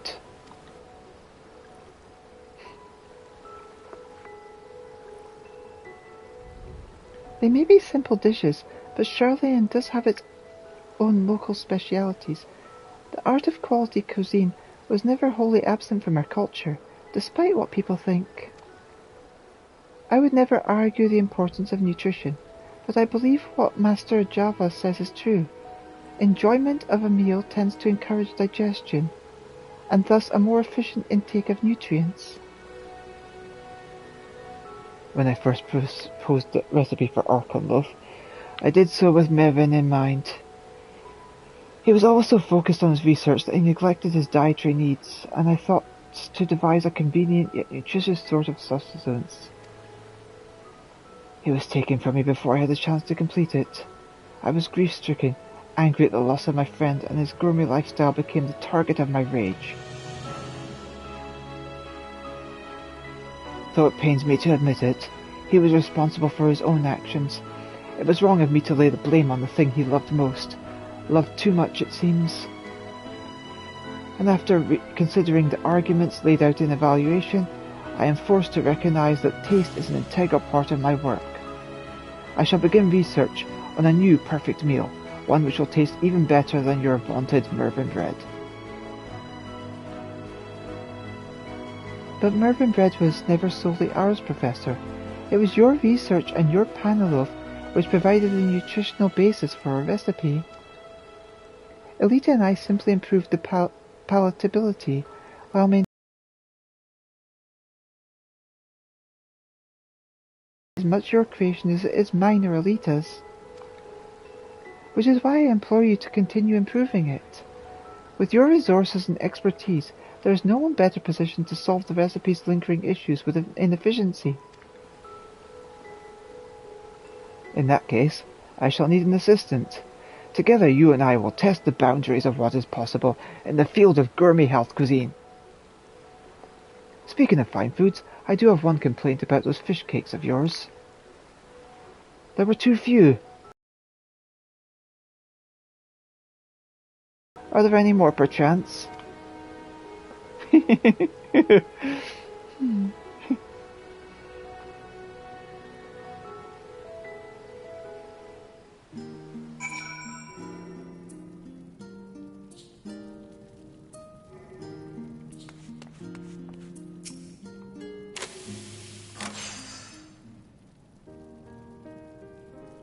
I do believe that was the first time I've seen the Professor smile.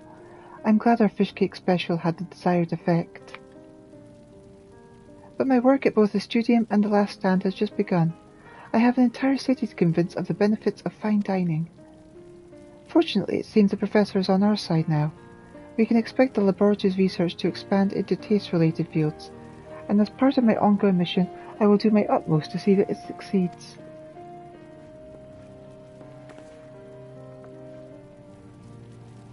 Ah yes, this place is well suited to the study of flavour-based nutrition.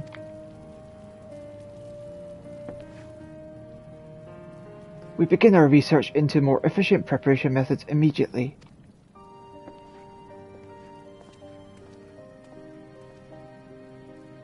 And here I thought my days of frantic baking were over. I better wash out my mixing bowl. Thank you for all your help, Elita. I could not have asked for a more perfect kitchen mate. Please, do come and visit me from time to time, both at the studium and as a valued patron of the last stand.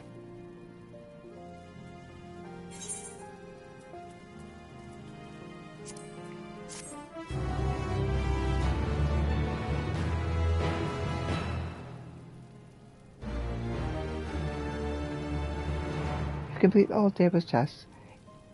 Deborah is deeply moved by your effort. She now considers you a virtuoso baker.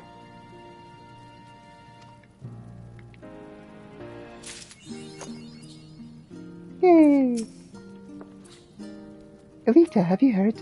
The Faculty of Medicine has acknowledged the contribution of gourmet foods into our culture and has commissioned research into recipes from across the world. As for the last stand, we're seeing more customers than ever. It's like the beginning of a revolution for Charlene cuisine, and I'll be doing my part to make sure we keep this momentum going. Infusing the dish with a rich savory flavor will require isolating the relevant property in cheese, and then, mayhap a more efficient method can be found with the kelp. Right. Thank you all for watching, and I wish you all a good day. I love you all. Take care, my darlings. Bye for now.